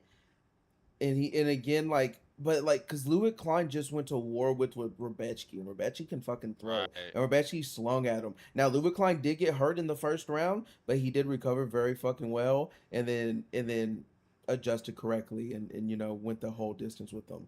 But I could see a knockout. I could, especially because he's a counter striker. Again, Tofik's a great counter striker. I think Louis Klein goes in for the striking, and Tofik is again he's very fast, very slick. And again, even when he gets it to the ground, as you can see, that boy's nasty with them fucking elbows. You saw how he did Bahamondes. So if he can't get it to the ground, I can see him doing dirty things to Klein. I just think Klein is a very defensively sound fighter, so it's hard for me to really, Yeah, that's the tough thing. bank Yeah. I'm on gonna go on the it. safe one. So yeah. Also, again, you look at We'll go it. Tofik by decision. Yeah. Also, look at his fights into the UFC. So he's 2-0 in the UFC Klein. He's 0-1 to sub. Right. He did get subbed, but he ended up moving up to like I said, he moved up in 2022 to the lightweight division, and his only loss was to Gamrot, and it was decision. Right. So and Right. then but his decision, he's 6-2. So it's just like a lot of times, like these opponents are not able to finish him. The only one that's finished him was when he was in lightweight, or no, no, I'm sorry, not when he was in lightweight, when he was in featherweight, and he's moved up since then. So it's just yeah, it was hard for me to go by knockout, but he could get it. Tofik could get it. Good money. Maybe I sprinkle a little something on him. But yeah, who's like the goat of UFC? Habib, DJ, or still John Jones? Still John Jones is the arguable. Like that's what most people say is John Jones. For me, it's DJ. DJ is my goat, but a lot of people think John Jones. What's the weight Alex class Pereira. above lightweight? Middleweight. Above lightweight is welterweight, 170. Middleweight is 185. All right, Max, start the next one. All right, yeah, my bad. Cool, bro. So we open up the main card, and before I start this breakdown, I want to say this is why I'm so torn. Because before today, I thought Wells was my favorite flag, but then I see this Montenegro flag and it looks so fucking icy. It's like the double eagle. They're holding the little like the crown and the sword almost, and then right in the middle is a shield with a lion on it. Like it looks so fucking fire, bro. It looks so Which fire. also you gotta put Spain up in there too. Spain got a clean ass flag as Yeah, well. Spain do You got a know. clean ass flag. Mexico got a clean ass flag too. Like, yeah, bro. But yeah, so both fighters debut fight. It's literally a coin toss. It's a pick 'em in the as far as fight odds. You got a -105 versus a -115. Guy on the right looks like a nerd on steroids. The contrast, holy shit. He does kind of look like a nerd on steroids. Noah Gungnan. Yeah, bro. He fights out of France. But yeah, bro, you got Milos 19-3 record. All wins come by finish. 11 wins by knockout. 8 wins by sub. Um, and he's the first UFC fighter out of Montenegro. So hey, represent, bro. You know what I'm saying? Definitely represent Montenegro. Left guy flag hella clean, right, bro? So yeah, the Montenegro flag's fucking fire. He got his contract after knocking out Alex Oliveira. Shout out to my boy Cowboy. He got his UFC contract after knocking out Oliveira in the first round. And that was in December of last year. Uh, yeah, bro. I put on here. I said someone check this boy's gloves, bro. His shots do crazy damage, and they don't even look like he's throwing with full power sometimes, bro. But they're doing crazy damage. What's up, baby? How's he doing? Oliveira's still around. Charles Oliveira, yes, he's hit or miss, but nonetheless, he's always gonna be loved. Uh, but yeah, I was talking about this other dude named Cowboy. Or yeah, Hit or miss, he's up there lightweight fucking contender, brother. He's top 5. You know, he's we're gonna get the rematch versus Armin, and if he wins that, he's yeah, got a title shot. yeah, for sure. But I say he's hit or He's one miss fight away from a because title shot. That's what I yeah, would say. because okay, so he lost to Armin. How did it go? He lost to Armin. He Decision. beat and then he beat who? Again, no, not Gamma. Oh, he and then he beat Michael Chandler. And for that, for Yeah. whatever reason, he got the belt. He lost to him, and then he Lost to beat Topuria, beats yep, Gamrot, then beats beats Max Gamma, Holloway. and then beats Max Holloway. Again, so right now in his last 5, he's 3-2. So again, like Which that's what I I'm get saying. it, but if he got the rematch versus Arman and won, then there'd be no Who's argument, the you know. champion lightweight after Islam moved up? Right now it's Oh Justin my Gage. bro, And this is where the doesn't stream even ends. know. This is where the stream ends right now. Everyone have a good fucking day. I'm pissed off. This is a I troll, bro. fucking had it, bro. Dude, Armin, she hey, said, wait, who's Armin, watching? Who's the watching? guy, Who is this guy? Corey. I don't even know if Corey's a guy. Corey, you a guy or a girl? I actually don't fucking know. It said Armin, the Corey, guy you with weird wouldn't fucking TikToks. believe who's Nah, the champ. nah, but Armin is like up there. Well, same with Charles Oliveira. Laugh my ass off. Go ahead and answer. Hey, babe, you're about to be into fucking timeout. Be quiet. Fuck. Anyway, like I was fucking saying, for my whole mood got ruined. Yeah, bro. Someone check my boy Milo's gloves, bro. His shots do crazy damage, and they Wait, don't tell even your look like boy who's he's. the lightweight champ though. Oh, Justin Gaethje. Wait, did I not answer that? Yeah, it's Justin Gaethje. Uh-huh. My bad. My bad. My bad. Yeah, bro. Justin Gaethje's lightweight champ, which is crazy. Who would have thought in Crazy. 2026, Justin the highlight reel Gaethje is the fucking light heavyweight champion? My name But is here's the Neil. issue. I didn't know Corey is. I didn't know Corey is a name. It just sounded cool next to Neil. Oh, okay, okay, that makes sense. Hey, but Corey, you gotta go. You gotta go do some research because he said he stopped watching around when Islam became champ, which means he doesn't know about Ilya, bro. Oh my God, that's true. What Like the he probably fuck? don't know. Like, do you even know who Ilya Taporia is, Yeah, bro? Neil, do you know who Ilya Tapori is or not? It's Yeah, so crazy, bro. it's so crazy, bro. So crazy. There's a If he says chance you no, I'm gonna don't, you know? flip. Yeah, there's a chance, bro. There's a fucking That's chance. fucked. I've heard his name. Anyways. You heard his name. You need to see his fight. He talks shit. Oh my. Just go watch his fights. He If you, talks shit. No, just no. go, just go, just go watch his fights. Shit, Neil. Anyway, yeah, bro. I put Milos. He has his shots do crazy damage. Doesn't even feel like he's throwing his full potential sometimes. He has great submission game too. 8 wins by submission. Is he good? Is he good? Nil. Bro, He's you were just talking about who's the GOAT. I just want to put this out there. This is my opinion. Like, right before he just lost against Justin Gaethje, I was literally saying, like, to me, he's a GOAT already, bro. Like, now that he's lost, it does take away some of that hype. I was getting a little hyped up, but just a little, like, even in hindsight. I'm telling you right now, he can still be the greatest fighter of all time.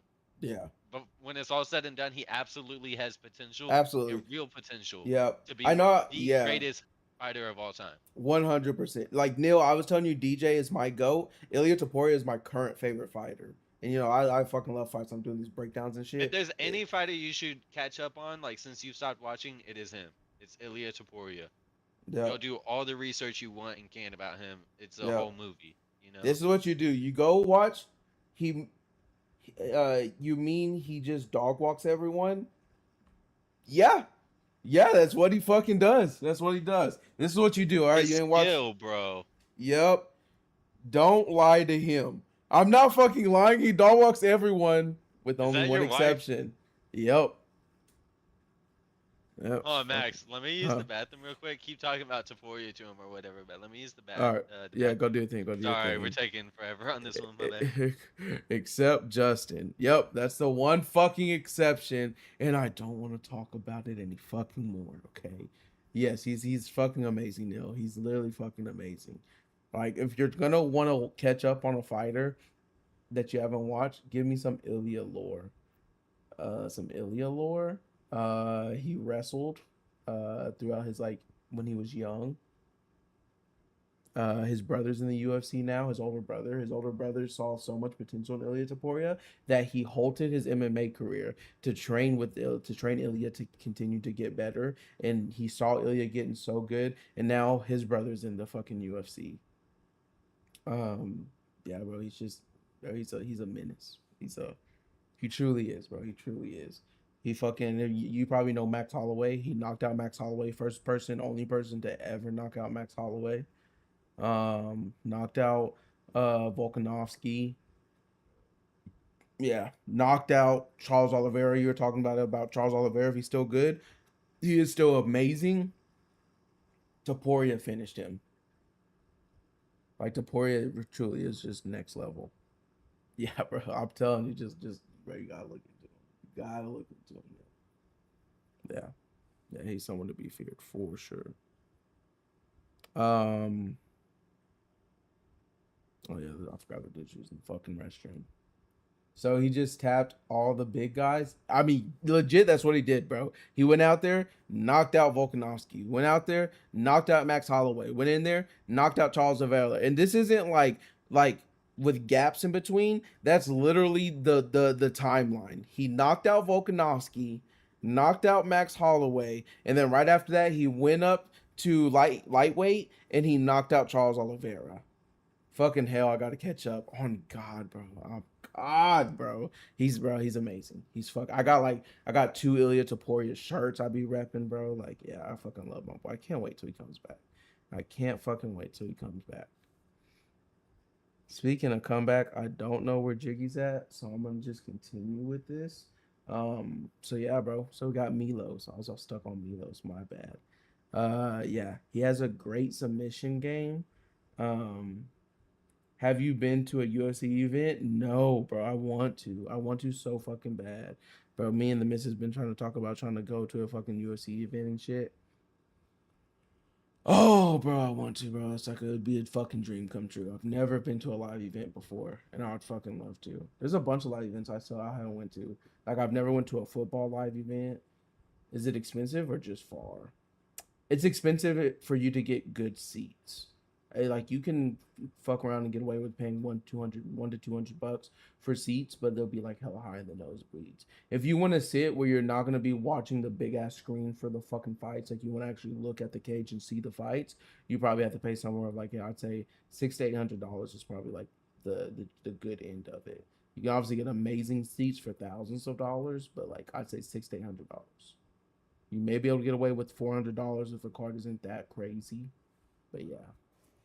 And yes, it is far because obviously they're national, so like they're international, so they fucking go everywhere, to all other countries and shit. So I really have to I have to time it where it's gonna be here in Texas or close to Texas, and then hopefully the seats aren't that fucking expensive, and hopefully I'm not fucking broke as shit. Like it's just it's a lot that goes into it, but yeah, it ain't too bad. It ain't too bad. Um, I ain't never met someone take so damn long to go pee. Holy shit.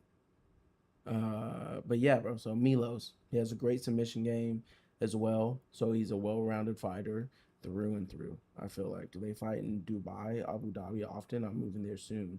Yeah, they just fought in Abu Dhabi last week. They just fought last week. I think they go probably at least two times a year. Sometimes they'll go three, but there's at least two times a year that they go over to Abu Dhabi.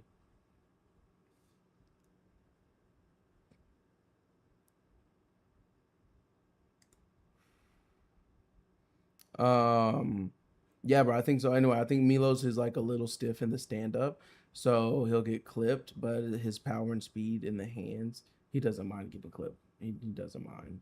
Good shit. Well, try go to an event. Yeah, bro, please, bro. You should try to go. If you do, you should like send fucking pictures or something in the Discord. I don't know if you're in the Discord or not, but yeah, if you are, you should definitely like, bro, play. If you ever go, fucking, bro, spam that bitch with fucking pictures. But that should be fucking badass. I'd fucking love that shit.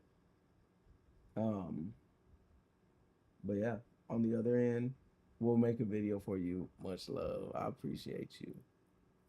But yeah, on the other end of things, you have Noah Gagnon.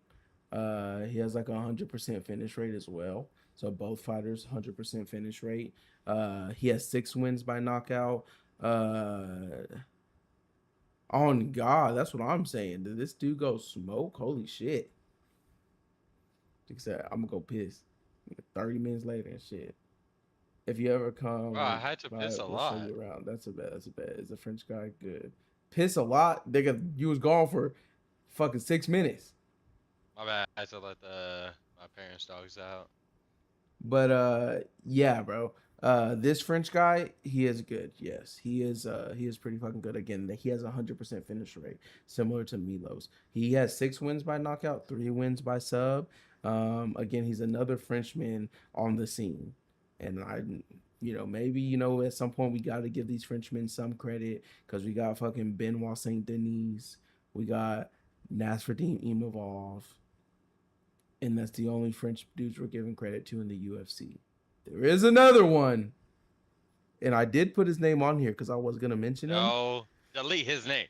but we're not mentioning him. We're not fucking mentioning that piece of shit Frenchman.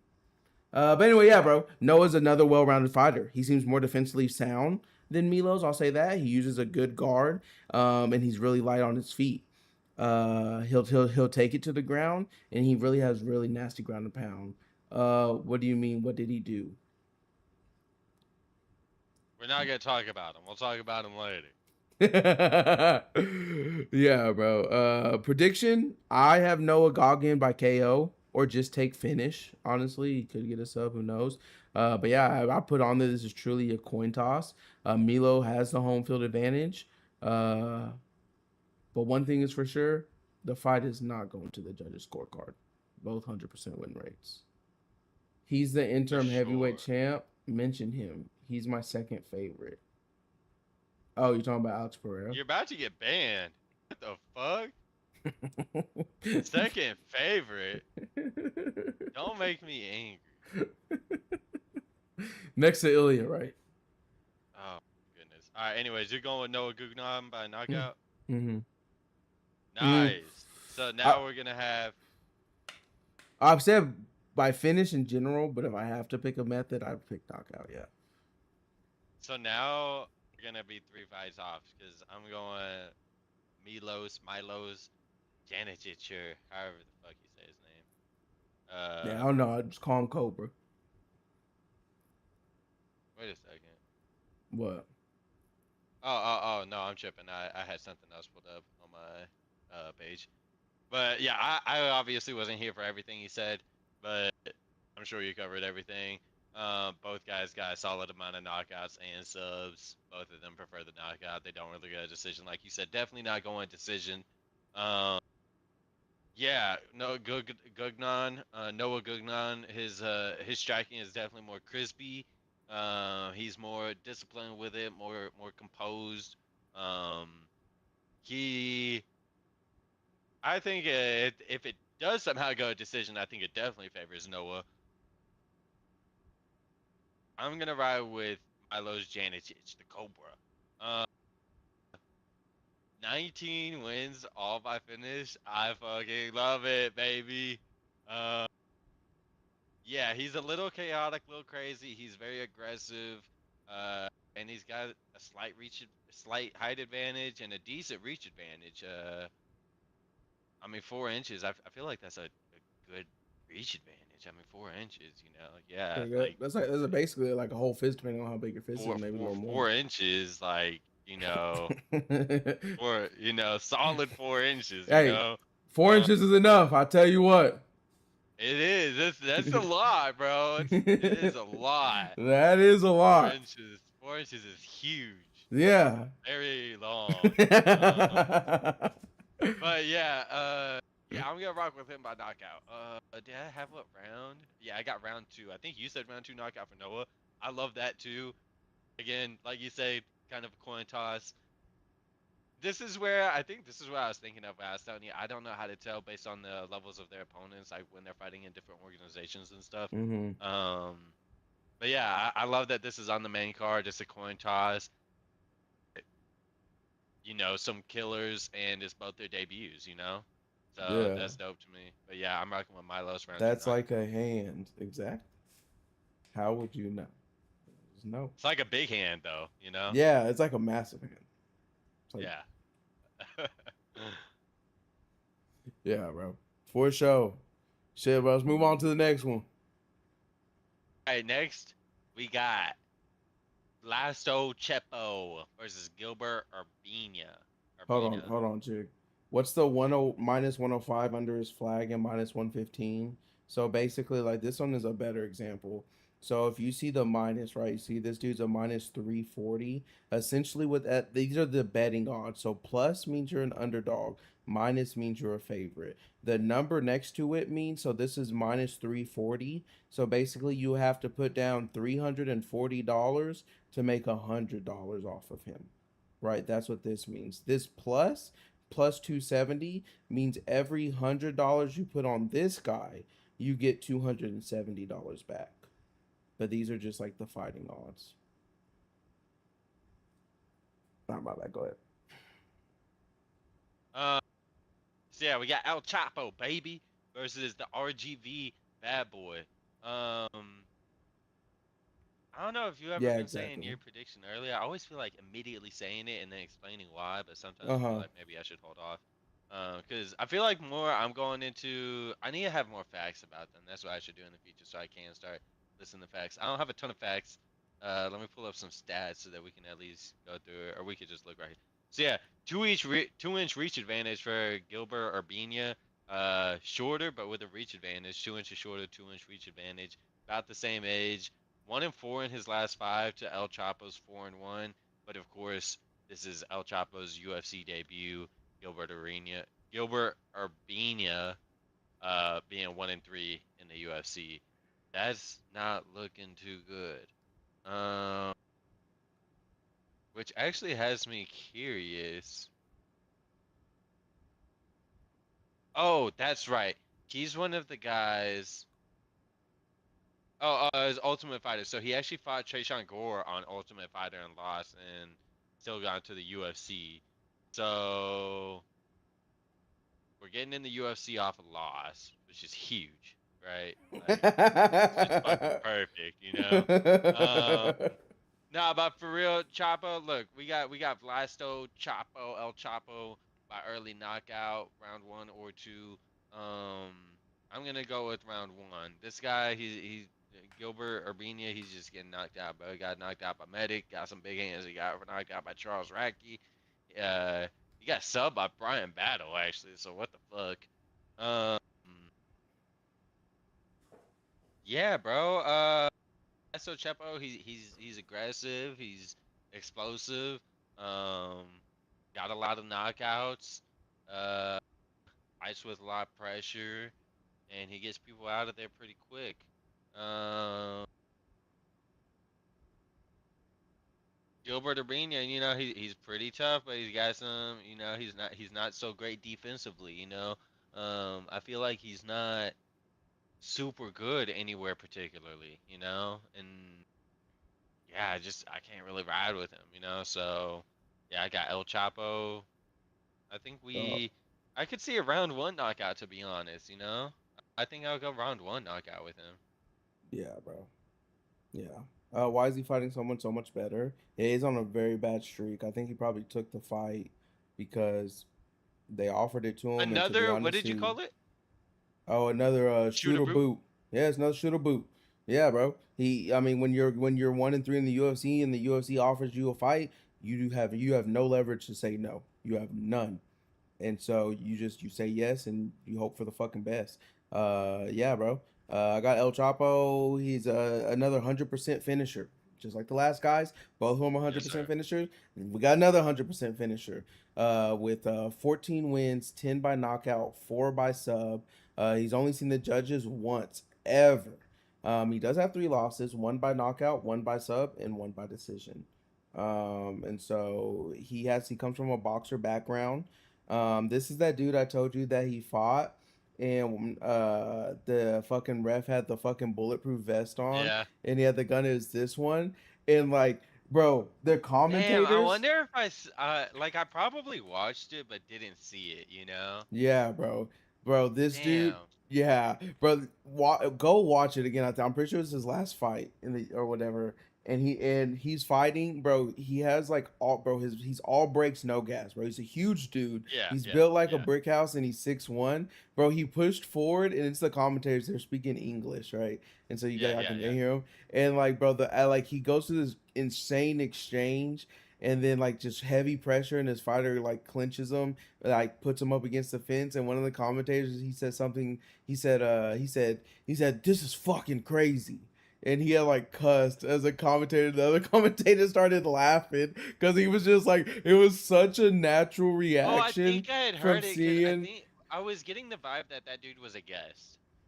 Yeah, I do wonder if he was a guest because yeah, bro, that was fucking crazy. I was like, I've never heard Bro, a commentator cuss before, like ever. that's so funny. Yeah, That's so it was fucking so funny. Start bro, fucking. yeah. I said yeah, bro. All his wins come within the first round as well, except for one that did end in the second round. But all the rest of them came in the first round. I said he pushes forward with no regard for his own health. His nickname's Yeah. El Chapo, but the boy should be called the Juggernaut. I ain't gonna lie. On the other end of the spectrum, we got a plus 270 underdog, Gilbert Urbina. Yeah, he's lost 3 out of his 4 UFC fights. Have Ilya ever fought Islam? No, that's That what's was the supposed to biggest fight happen. to make, bro. That's what we should have had at the White House. Like that was That's like what we the should number have one had. best fight to make in the world at the time, and they fumbled it. Yep. So now Ilya's in a shit situation now. He's got to earn other people's respect back, which is so dumb, bro. I haven't lost any respect for him, but everybody else has. Everyone else has. It's crazy. Yeah. So Gilbert. First off, before I even get into the fucking breakdown about Gilbert, dumbass, why is his nickname the RGV Bad Boy? This is why you're fucking losing. This is why you're getting knocked out. We don't call yourself the RGV Bad Boy. I don't even know what the fuck that means. And how the fuck did he lose to that grandpa? Neil, you're about to go to timeout. We're about to run 30-minute ads. That's what's about to happen, Neil. His nickname is indeed absolutely egregious. Bro, it's an insane fucking nickname. Yes. Yeah, we Uh got El Chapo by better nickname. Yeah, oh god. Yeah, bro. Gilbert Urbina, he does have a family tradition that revolves around fighting. Both his older fighters fought professional MMA. His one of his older brothers, Hector Urbina, he was in the UFC from 2014 to 2016. Now, when I go look at the record of his two brothers and I look at his record, there's a one common denominator that stands out, and having no chin runs in the fucking family. They're all getting slimed the fuck out, and I'm noticing that. And so I did put That's that the Gilbert. family tradition. That's family tradition. I You think get what slimed happened. out. This is what happened. I'm telling you right now. His dad is like diehard fucking mixed martial arts lover. He's like, you got to get into something, da da da da da. And it truly is just not their fucking calling, bro. Fucking Gilbert Urbina wrestled in high school, and he wasn't even good enough to make state. I'm not saying like like this is high school and you didn't make state, I don't want to see you try to wrestle in the UFC. I don't Maybe he's even want from to see a you hey, bring up maybe he's wrestling. from a big state like Texas. I don't give a fuck. I don't care. How did he make it into UFC?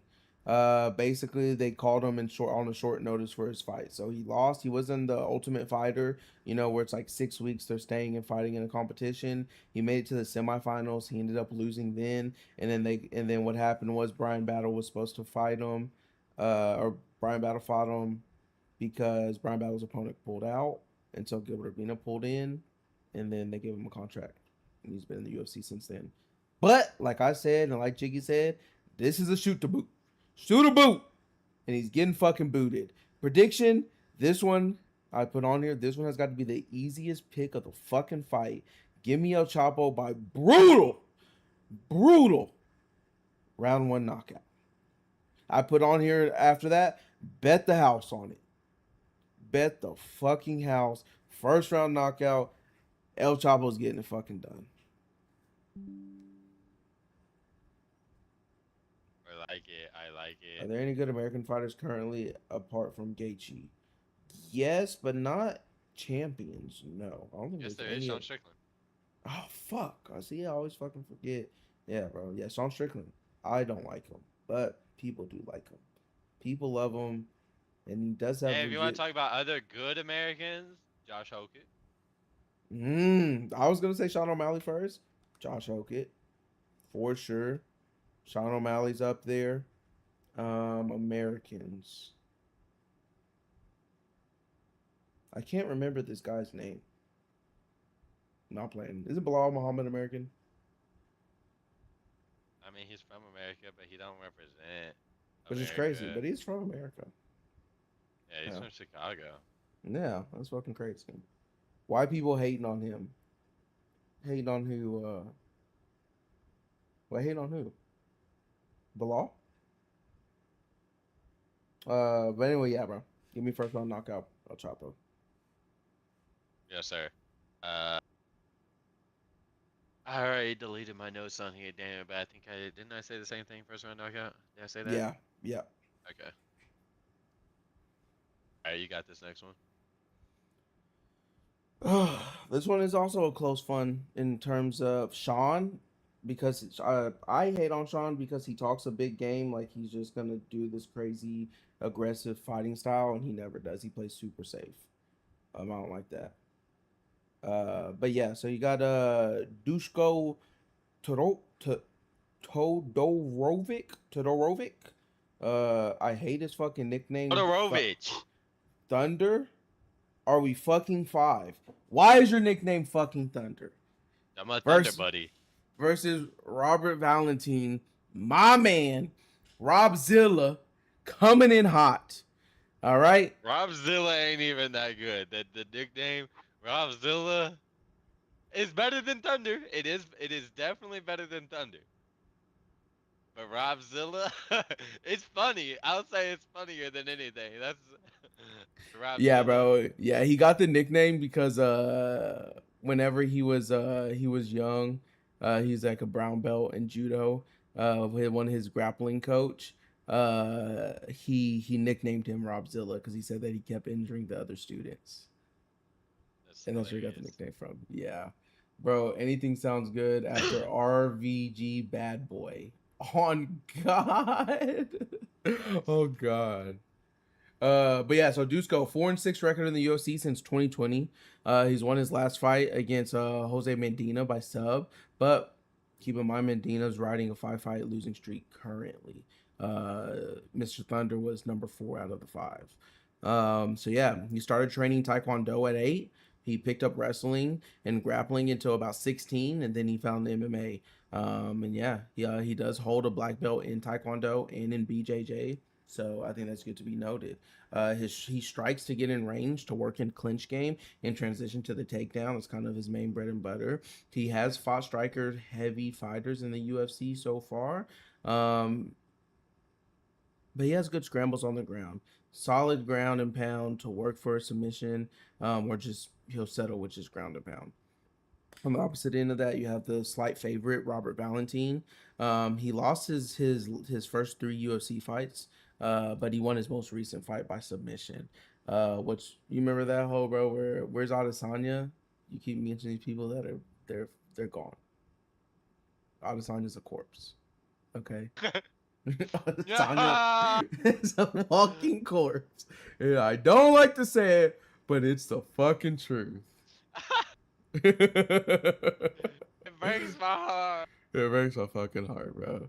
Um, but Dang, yeah, he's out of there, bro. Fuck. Shoot. um, Robert Valentine, but he's for sure the better striker. He likes using his range and kicks, and he is a real submission threat. Again, I go Yep. back. I'm not saying that Robert Valentine's that amazing. I'm rooting for him because you remember his last win, and he starts crying and doing that shit about his mom. He lost his mom during fight camp, and he's just like, oh, I felt so bad for him, bro. He's like, Mom, I miss you. I was like, I'm about to start crying, Robert. Good God. But yeah, bro. Prediction. I got Valentine by finish. I ain't gonna fucking lie to you, brother. Uh Mr. Dusko Thunder lost to Zachary Reese. You got me fucked up if I'm ever backing someone that lost to Zachary Reese, and I'm gonna tell you, like, he lost to Zachary Reese by decision. You let Zachary Reese outpoint you for 3 fucking rounds? I can't back you. You might as well have lost to Kyle Dawkins at that point. It's the same fucking thing. Give me Valentine by finish. I would like to say sub, but Drusko has never been subbed. So it's hard to really say subbed. Also, I could see Valentine finding the KO with his power and his aggression. I've seen Dusko struggle with the aggression because because of his, like, it just counters his style to really try to push forward to get the takedown. If it doesn't go to the floor, I'd say Valentine has the upper hand 100%. Uh, yeah. Yeah. So I gotta keep this one a little shorter and sweet too, because I feel like we've been taking a while, and we're about to get into the good ones. I say the good ones, but the more popular ones, the more famous ones. But yeah, I'm also rocking with a Valentine 17. They both don't have great records, especially in the UFC. 4-6 to 1-3. Todorovic looks better because he's got more wins, but is not better. Um, yeah, we got the reach advantage, we got the height advantage for Valentine. Also, like you said, submission threat. I actually do have him by submission. Uh, just yeah, I And think I, his ground game is yeah. gonna be superior. You know, And I want to he's play the not. submission, bro. And honestly, I'll Yeah, probably put a little something on it because Mr. Thunder is 4-0 by submission, never lost. There's probably going to be some good money put on Valentine by submission, and he's 8 and just 1. because I could see Todorovic wanting to go to the ground, just because they'll be more comfortable for him, possibly. You know, and if it Yep. does, then obviously it's a danger by Valentine. He's a submission. He's got a lot of subs, you know, and yeah. Also, Todorovic hasn't really faced many submission threats like that. Like again, not trying to overhype Valentine, but yeah. Also, Valentine has had a rough go in the UFC. Uh, first, definitely. Also, I don't know about you, but for what's up with his fight history on ESPN for Robert Valentine, it shows he fought for a belt versus Yeah, Tyler because Miller. Yeah, because he fought on the Contender Series or in the Ultimate Fighter. So when it's ever the Ultimate I Fighter figured that's finale, what it was. yeah, Yeah, it's not a fucking belt. Don't make me angry. But they fuck did it. give you a Anyways, trophy. yeah, Robert Valentine by decision. Oh, Um, also, I looked it up because I was curious earlier while I was doing this fight research. So they Contender Series fights, they do add those to your record. It's the Ultimate Fighter fights that they don't add to your record, except for the finale. ah, okay. Oh, I Yeah. guess finale too because the semifinale's on there. So just like the finals of Okay. it, I Yeah. guess. Yeah. Okay, fair enough. So we were first But two fights they don't add, and then the semifinals. Or I guess why did they add the yeah, semifinals? That something is like weird. Cause I'm not. I don't think they usually it may do. have But been some special shit or something. yeah. Is Volk also washed nowadays? Actually, No. he's not. Actually, he has the belt in the weight Yeah. in his division right now. He's not washed, bro. He's so good. I'm surprised that he's not put more so in the GOAT conversation.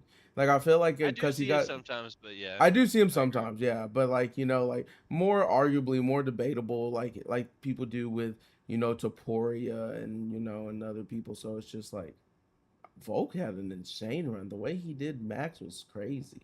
Oh shit, yeah, bro. So you have Valentine by submission. I have him by Yes, sir. finish. I'll probably play a little submission, a little knockout. Again, we'll see. But yeah, okay, okay, okay, cool. So yeah, next one. Let me line my shit up real quick. Next one, we got Alexander Rocket Man Rocket versus Marcin Tibura. Uh, What's up with these fucking nicknames? I swear to fucking God. We got get Thunder, it together. Rocket, and Tybur, and what's the other nigga fucking RVGB bad guy? I've had it. If we're gonna pick a That dude nickname, about let's pick a pissed me fucking off. good one. Um, yeah, so we got a pretty solid matchup. Two guys been in the UFC for a fucking minute. Alexander Rakic coming up for I think his heavyweight debut. He obviously was light heavyweight, but I think this is his first heavyweight fight ever. Mm-hmm. Um, versus Marcin Tybura in heavyweight, obviously a natural heavyweight. If you couldn't tell from his fucking body, you got like brother, Good dog. Like we're in God. the big leagues, right, brother? Can we try a little harder? Like Holy Derek shit. Lewis. If Derek Lewis can do it, anybody can fucking do it. And Okay. he's been in the big leagues for so long too, bro. Like oh Yeah. my. So What obviously are we're not getting Islam's in shape nicknames? anytime soon. Uh, Uh, I don't think Islam has a nickname. Ilya Tapori's nickname he is El doesn't. Matador. El Matador is an amazing nickname, by the way. Amazing. Um, but yeah, Alexander Rakic, 6-5 in his UFC career. Um, 1-4 in his last five. He's on a 4-fight losing streak. All light heavyweight, by the way. Let me say that again. Has a obvious age. I don't know. Again, I don't consider a advantage at heavyweight. Has a height advantage by 1 inch. Obviously, coming in looking way more of an athlete, just by the looks of it. But a minus 370 favorite is fucking insane. It's This so is crazy. so It's so crazy to me, bro. crazy. Like, I can't Minus believe my fucking 370. eyes. Like my thing is that I'm not saying that Martian Tibura is great or anything of that nature. He's not. He's But not. Alexander Radix, are we putting that much respect on him? That much. Brother, how many times have you heard me? Of course, we're just now starting this podcast, but this man has known me for years, and I have gone for Rakic. All four of his last fights, I guarantee you I was riding with him, and he lost all four of them. You know? And this makes me angry. It is against high quality fighters, but again, it is at light heavyweight. Um, I think he is a natural 205er because when you got like this build on you, like yeah, he's gonna look good in heavyweight and stuff, but I know it's tough. It's tough to argue it. Heavyweight's so fucking broad. It's tough to really say that. You can have success with so many different looks, so many different types of fighters. Yep. Um, but anyways, Marcin Tybura 2-3 in his last five. 40 years old, right in his fucking prime, baby. Um, you know, he's Yeah. all right. Like honestly, he's been in the game for so long. We've seen him for a long time. He's definitely got some quit in him. It's this one to me is more of a toss up than the odds are saying, just because this dude is a natural heavyweight. He does have real knockouts in heavyweight. He is lost, but it's to higher quality heavyweights. Aside from his last one was Tyrell Fortune. This is what's got me a little fucked up. Is but I don't think Fortune is a bad fighter, really. No, but also Fortune is grappler heavy. I mean, he's legit a wrestling fighting style.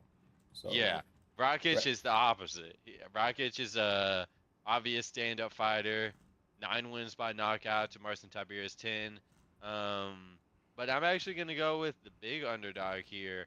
Rakic should win. I swear this is gonna be one of them. Right when I jump off the Rocket train, he's gonna do good.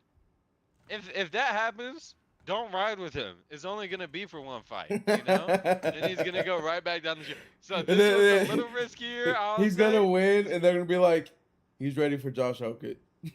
Yeah. And so then he's gonna lose, and then they're gonna give him Walter Walker or some shit. Like, and so um, it's fucked up. It's hard. Look, here's the thing too. I'm not even reading my fucking notes. What am I doing? Rockets' last 2 wins were in 2020 and 2021 against none other than Thiago Santos and And Anthony Anthony Smith. Smith, fucking Okay, crazy. and this is what's making me angry. All right, those are his last 2 wins. His last one before those was in 2019. Okay, Yeah. But did you see problem. I'm sorry, real quick. Did you Yeah, see the yeah. meme where it's fucking like Anthony Smith when he's fighting Johnny Walker, and he's like, you're trying to threaten my family, or you're trying to, you're trying to hurt my family or You're whatever. attacking my family. Yeah. You're trying to attack my family, and the thing says, oh, he was just talking to himself. Yep, yep. I seen it, bro. Bro, Yeah, I did seen it. He's like, Anthony I'm attacking Smith my get family. arrested? Yeah, he did get arrested. Yep, for multiple things, terroristic threat, something else, and domestic violence. I've Basically, been known probably. something's wrong with that man, bro. Yeah, I've been saying it. People got too much respect for him because and because clearly he the didn't UFC take been the seeing. belt off John Jones. Yeah, and clearly the UFC been seeing it too, because he ain't even been around the UFC, and he was I hot didn't on even that notice that. shit. Yeah, he's Yeah. not been around. I mean, he had a fallout with Dominic Reyes. They were buddies. They had a podcast together. He ghosted him and started his own podcast with some unknown lady, and Yep. never even said anything to Dominic Reyes about it. And then even like they fought, and there was a whole weird ordeal because Anthony Smith's coach had just died or something, and he's just going about it weird. Anthony Smith, he's a weird guy, bro. I'm telling you, Yeah. there's something fucking wrong with that man. But anyways, back to the subject at hand. Rocket versus Tybur. We are rocking with Marcin Tybura. Rocket's last 2 wins, like I said, Thiago Santos and Anthony Smith. Thiago Santos, I mean, bro, this is a wash. Santos. Like he had 1 win in his last 9 fights. And that's not good. That's on some Tony Ferguson shit. And then Anthony Smith, I don't even gotta do, I don't even gotta talk about it. Yep. He's also moving up from light heavyweight. He's 34 years old, but to be honest, like he's been around for a little bit. He's had a break when he had an injury, and he came back and he looked solid in his fights. But I've trusted him for far too long, and it's coming to an end. He must pay with his life. Okay, Marcin Tybur by decision. Okay, okay. He got paid with his life by decision. I feel like part of him being such a heavy favorite is him fighting in his home turf.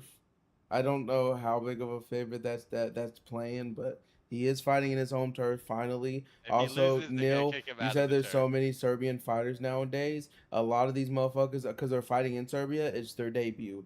Like, if I go back real quick, like, look. So, he's Serbian. He's fought before. Hold on, I know you can't see this chick, but Thunder, he's fought before. But then you have where's the Serbians at, bro? This dude, he's Serbian. Zombie, it's his UFC debut. This girl's Serbian. It's her UFC debut. This dude's Serbian. It's his UFC debut.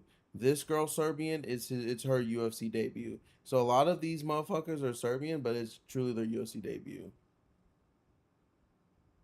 But yeah, bro. Uh, Radic.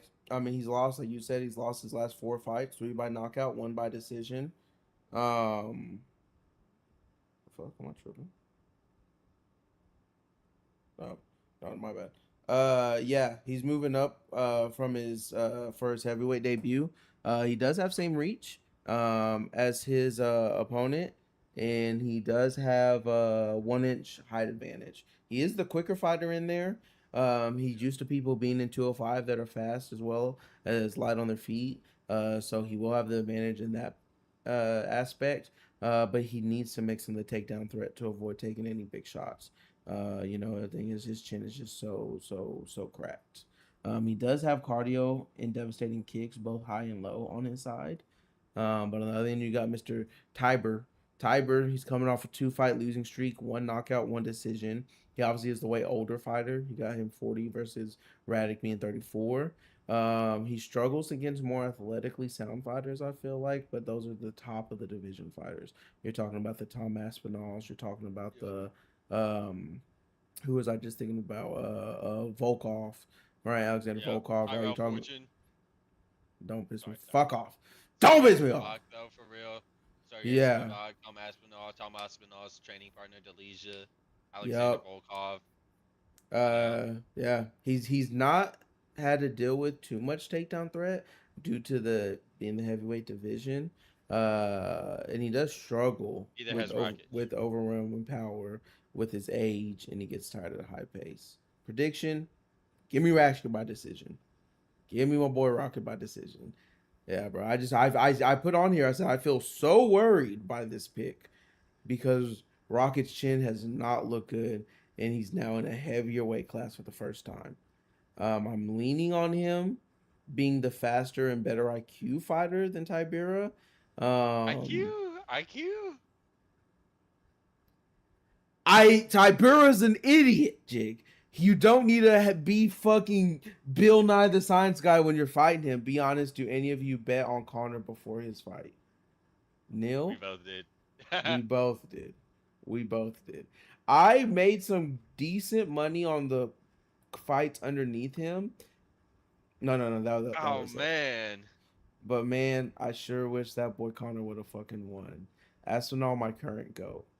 I can fuck with that, but he probably can't see right now. you have to fight to be But current goat. yeah, I'm leaning on him having the faster and better IQ, being the better IQ fighter. I said sprinkle something on a round 1 or round 3 knockout on Rocket.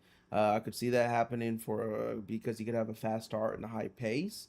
That tires out Tibera in the round 3. Maybe he has a fast start and he gets a knockout in round 1. Maybe he tires out Tibera, gets to round 3.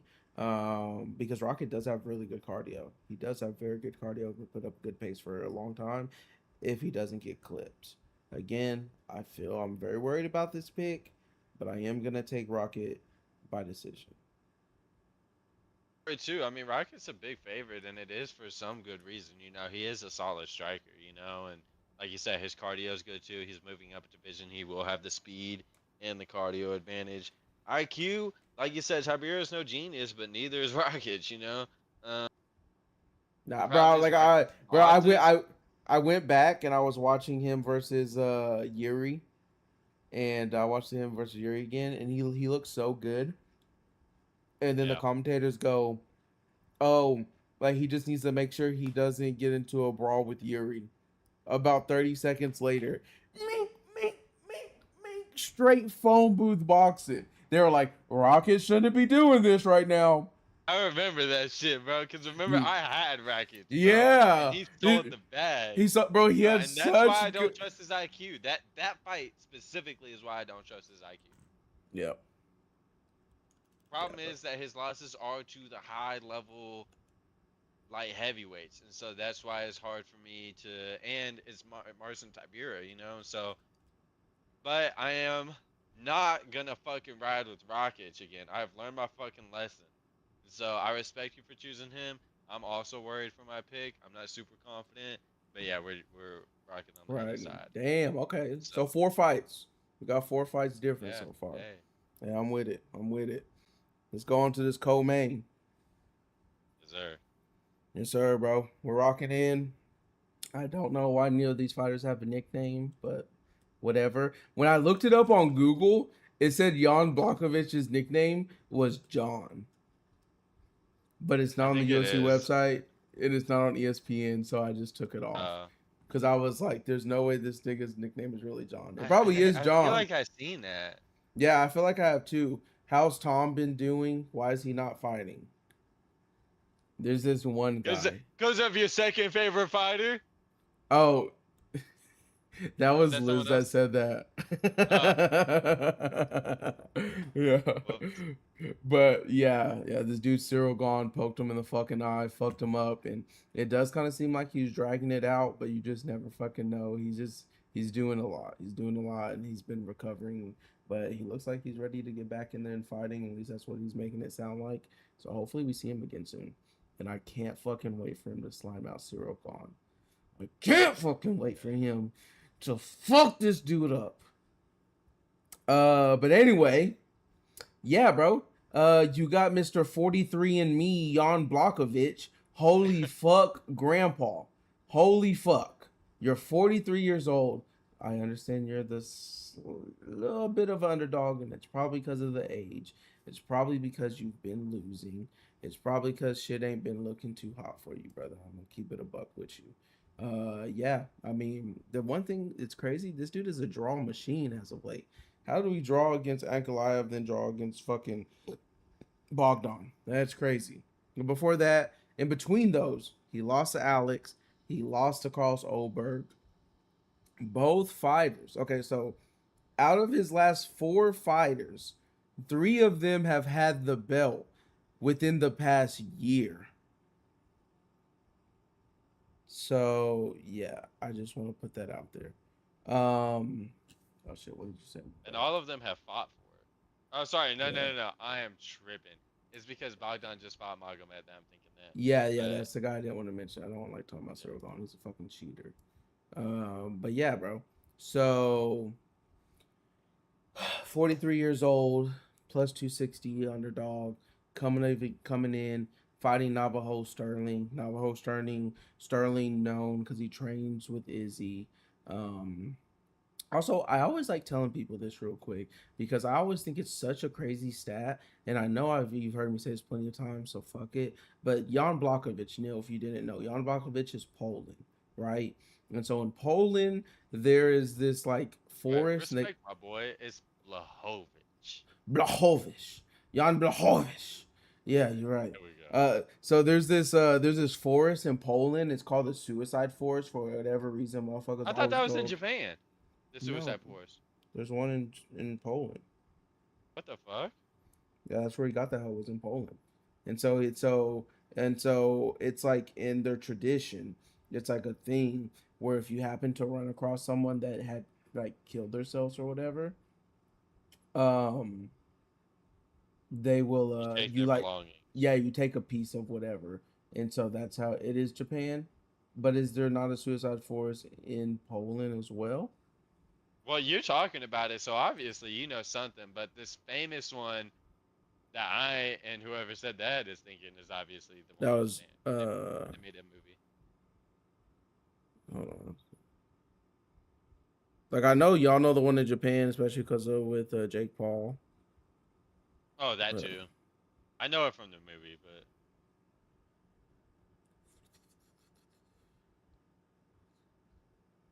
Okay, I guess they're saying there's one in Japan. There is a Polish forest with dark and mysterious histories, so maybe that's what it is. Maybe they don't call it the Suicide Forest. Um, but yeah, that's the one I'm thinking of. Is the one that's in Poland. And so yeah, so you take a piece of whatever the belongings is. So he ran across someone that had like just hung themselves, and so he took a piece of the rope. And so he always keeps it with him, like when he's getting ready for the fight week and shit. Yeah, I only heard of the Japanese forest near the mountain. Mm. But yeah, so he's going up against fucking Navajo Sterling, 10-0 record, 5-0 in the UFC. I mean, he looks very good. He looks really crisp. He looks solid as fuck. Um, yeah, I know people want him to be this knockout finisher because I know he talks about it, and I know that's what people want, and I get it. I would want it too, but truthfully, knockout finisher or not, when he is fighting these people, he is beating them very convincingly. So yeah, it's really hard to knock him. In his last two fights, he did win by knockout. So people got to chill the fuck out. Yeah, bro. I feel like on this one it's just like, yeah, I do love Jan. I do love what he's done for the sport. And again, he's only lost to the top of the top. And this is a big old bite for Navajo Sterling to try to chew off right now. Um, but I really feel that it's just hard to back Jan 43 years old. It really is. I'm sure there's not gonna be pretty good money on this, but the fight's definitely going to decision though, that's for sure. Um, Yeah, bro. Give me Navajo Strong. Give me Navajo Strong by decision.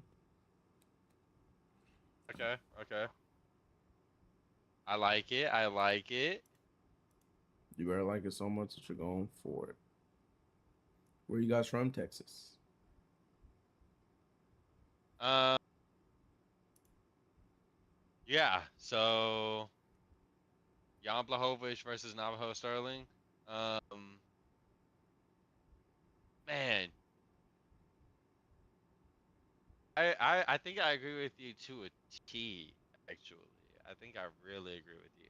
I also have Navajo Sterling, but I could see a knockout is my thing because he does have power, and Bogdan Guskov really rocked the shit out of Jan Blachowicz in his last Mm-hmm. fight. And Jan's only gotten older since then. He's now 43, which again, I always say it about the age, and it's specifically for light heavyweight and heavyweight that I don't care much about the old age. Um, but this dude is very stationary. He does not move much. Um, Navajo Sterling is not some movement master or anything, but he's obviously coming in the crispy, younger, um, hungrier fighter. He's on the come up, undefeated. He does people people do give him some shit, but I think it's just because right when he got in the UFC, he got a couple decisions. But it's like he has 6 knockouts, so like he is fine. He's gonna have a huge size advantage on Jan Blachowicz. Navajo Sterling is fucking huge. Yeah. um, Especially in his last fight. But I could see a decision. I am gonna lean towards decision, but I could see a world where he finds the knockout on an old Jan Blachowicz. Um, yeah, I could see him cracking him and getting the knockout. Getting a little ground and pound to finish it. But I'm gonna lean towards decision for sure. Who am I tweaking? Who did knock out Jan? Obviously, I see he has one knockout loss. Who was that against? Thiago Santos. That's okay. It was a long time ago. Yeah, of Um, course. It's fucking Santos. Oh shit, he's 43, a museum exhibit pretty much. Basically, bro. Basically. But yeah, I mean, he had a draw with Ankalaev as the draw with Guskov. He's gonna start off strong. I think that's what Jan's gonna. Dude, Jan to me is like the ultimate gatekeeper. Like he's like the gatekeeper for like the upper echelon, though. Yeah, for And sure. he's Like a again, legend, bro. He's got a lot yeah. of losses, but he's a legend. He is a legend, bro. And again, regardless of how good you are, he will force you to fight at his pace. Like he's not someone Yeah, you can just kind of walk down. Again, Alex Pereira wasn't even able to do it, right? He does have that right. really good submission threat. He does have like He's got it's high IQ. He has very high IQ, and he's like, I don't know what this dude's like built out of, but like it's like he just can't be fucking hurt. Again, I didn't go back Exactly. and look at that Thiago Santos fight. Maybe I should, but you know, it was so long ago. Whatever Did you he watch the fucking. Guskov one? Oh yes, yes, He got yeah. fucking hurt, bro. You He know, did get hurt. He did, but again, like, I and don't Navajo's know, got bro. more power than Guskov. Like, and like, especially how Guskov dropped Jan Blachowicz is that's what's got me leaning towards a knockout by Sterling. Is just I'm like, I don't even know if damn, I don't even know if Sterling has more power, but the one thing is he's definitely way smarter, and when he throws, he knows how to like hit that mark. You know what I'm saying? Like yeah, he's always gonna aim for that chin. Like he's almost like a like and I use this term a little loosely, but he's almost uh Sean O'Malley in there. Like when he's throwing, he's yeah, hitting. It's hitting right where it needed to be, right it's on the that fucking button. accuracy. It's the accuracy, bro. Very good accuracy. He's a So sharpshooter. yeah, bro. So I wouldn't be surprised if it's a knockout That's why I could early say there could be a 43. knockout, but again, I'm leaning towards decision because he has a knockout win over Ian Kutalaba. Did you happen to watch that one back? Where's that guy from Chechnya, Dagestan looking guy? He was hella hype. Oh, Hamzat Hamzat, he just lost actually. He was doing really to Sean fucking good. Strickland. Yeah, to Sean Strickland, yeah. Sean Strickland, we were just talking about the fucking American champions. Yeah, he lost to Sean Strickland. He's Uh the one to take take the O of he was Hamzat. he was the one to take the fucking O. Fucking crazy. But Both American fighters take these monsters O's, bro. Like yeah, bro. Justin Gaethje and Sean Strickland taking those O's. Hmm. Oh my god. Mm-hmm. It needs gas.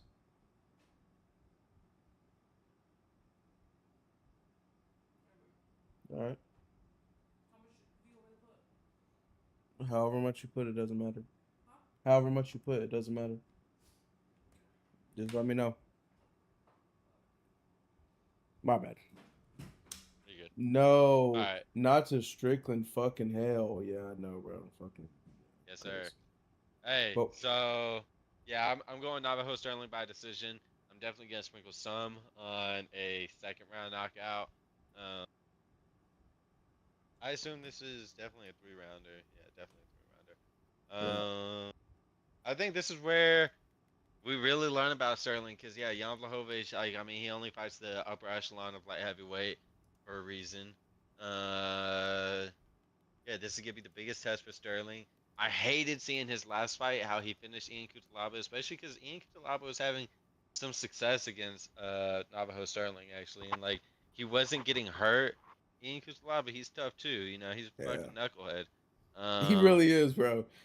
Like and then Jan's, bro just gave up. Bro just straight up bro. gave You up, saw that? and He just like, Navajo's teeing off on him, and then they just call it, and it's Dominic Cruz, I think it was, is calling it the whole time. Like it's like he just quit. He just decided, fuck it. Like I'm not gonna be here no more. Like that's yeah. it. And he just sat there taking the punches.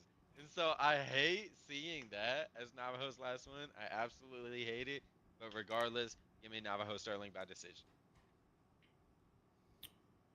Respect to it, brother. Respect to it. And it's crazy though, because what I don't like is the potential of this fight. You look at all these other fights we have going on, and it's gonna be like just this battle of who's gonna get that performance of the fight of the night bonus. You know what I'm saying?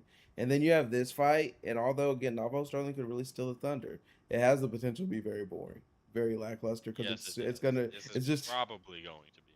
yeah, it's fucking sucks because it's the co-main event. You know, they were gonna be on such an adrenaline high, and then just boom, it dumps. But you know That's what what? sucks is like, bro, to be honest, I wrote down Navajo Sterling by second round knockout, but like in the moment as I'm thinking about it, I changed to decision. Like just for the record, I did have second round knockout, but yeah, as I think about it, yeah, it does to me seem like it's gonna be a boring fight, which makes me lean towards decision. The And biggest fights on this card? Do you mean like entertainment wise, or just like for like people to like fight for the title wise? But yeah, go ahead, Jake. uh yeah.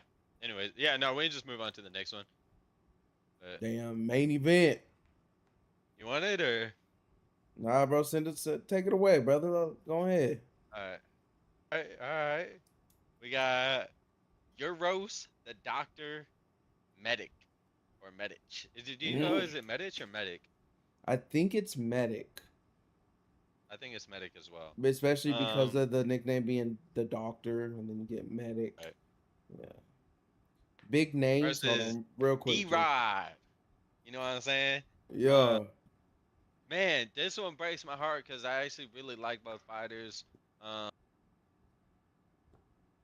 yeah, you got just reading off the stats: 13-3 Euros Medic, 7-3 in the UFC, 4-1 in his last five. 33 years young. Um,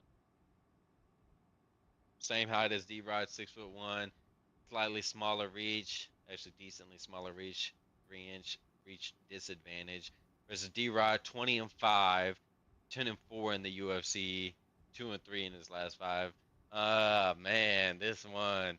Uh, these odds heavily favor Medic, and I think these are crazy odds in my opinion.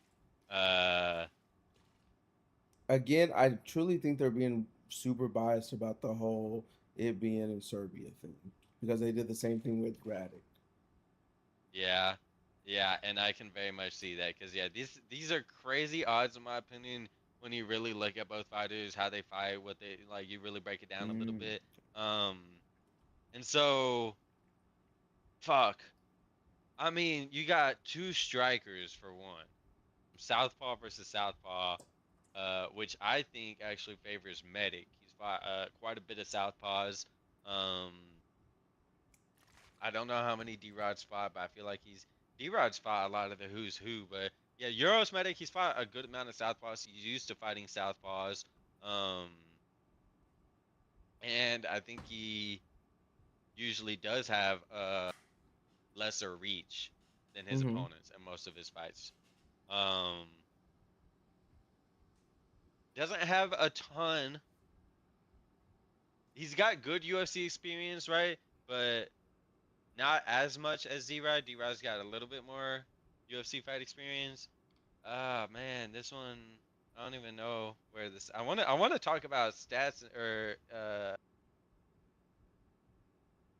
facts about them or whatever. But okay, yeah, let's see. All right, yeah, look, Medic. Here we go. Now we're talking. All right, my bad. I had the wrong shit pulled up. We got 11 wins by knockout, baby. Okay, 10 first round finishes. Okay, this is Medic. Um, he's won six of his last eight fights, 5-2 since moving up to welterweight. Uh, last five fights have ended in the first round. You know, he's on a streak right now. He's been knocked out. He's been the one doing the knockout. Uh, he's risky. Minus 380 favorite, like I said, is crazy disrespectful, especially because when you watch Medic's fights, he has been hurt early in the fights. He's a killer be killed fighter. This fight is not going the distance, you know. Yeah. So we're gonna have that adrenaline dump on the co-main, but then we're gonna get it right back on this one. Yeah. Um, if it does continue, I could see it being a fucking brawl. We seen D-Rod versus Kevin Holland. Oh man, I had so much fun rewatching that fight, bro. Bro, that Like shit was so fucking nice, bro. dude, that shit was so fun. Um, yeah, D-Rod, we got 9 wins by knockout, four by submission, gone to some decisions, of course.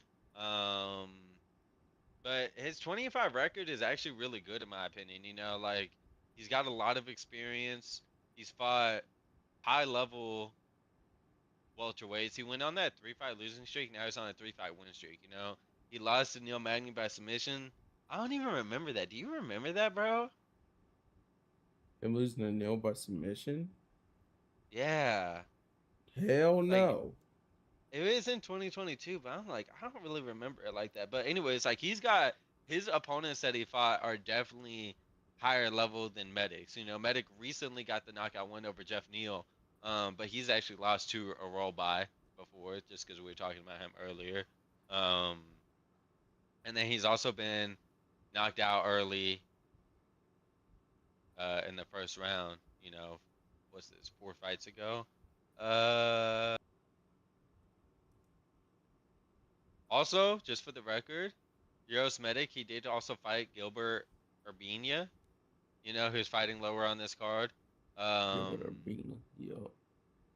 yep. And so Medic, of course, knocked him out in the first round.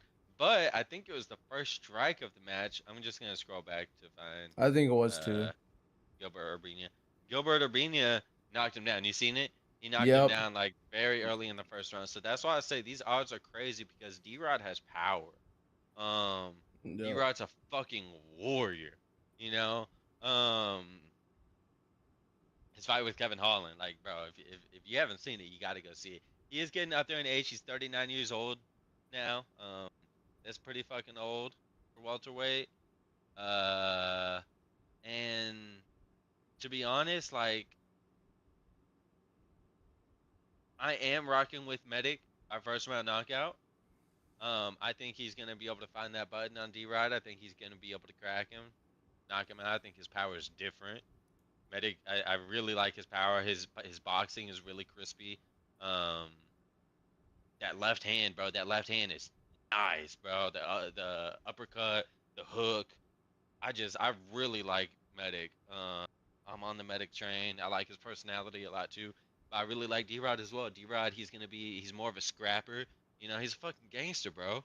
Um, but he's wild, bro. He gets very loopy with his shots. He's his striking is not nearly as crispy, but it's good, and he's got that power.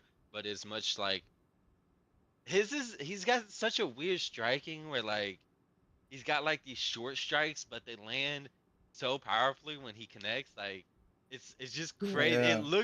It's hard to like even when you watch it, it's hard to even like believe it, you know?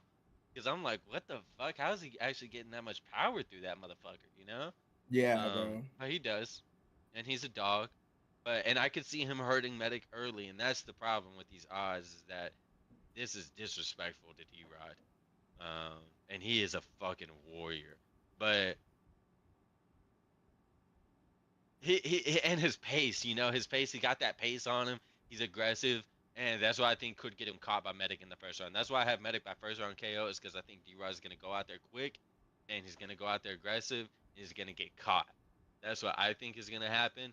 If it doesn't, give me D-Rod all the way. I think this is gonna be another one of those like if it makes it halfway past the first round or maybe just past the first round, Mm-hmm. definitely give me D-Rod. And so yeah, I'm gonna leave it at that. Medic by first round knockout though. Okay. Okay. Yeah. Uh yeah, bro. I feel like you covered a shit ton of the bases. You know what I'm saying? I don't really even think I need to really provide too much facts or nothing on it. I can just, kind of give my fucking output. Um, Yeah, bro, Euros Medic is a fucking monster, bro. I do love the name The Doctor. It just sounds so fucking nice. Like it sounds like he goes in there and he's surgical in there with the way he's really cutting these boys open. He's really dropping them. Like I fucking love the nickname. But bro, we fucking do love D Rod too. I mean, like you kind of said it, bro. Fucking Euros Medic. Never, ever, ever in his life has he ever went to decision. Um, it's just not up in him. I know D Rod has some decision wins, but yeah, you can't help but like look at the level of opposition that D Rod has kind of faced. You can't. Yep. There's not too many people that Euros Medic has really even fucking like that beat that's a good level opposition. The Does Jeff resume is Neal? completely different. It's completely different. We've seen Gilbert Urbina get hurt or Gilbert Urbina drop Euros Medic, and Gilbert Urbina isn't even a fucking knockout artist, bro. He has I'm looking 2 wins by knockout, right? And so it's just like And he not even the dropped him on knockout like artist. the first strike type shit, you know? Yeah, yeah, and it was the first strike. So like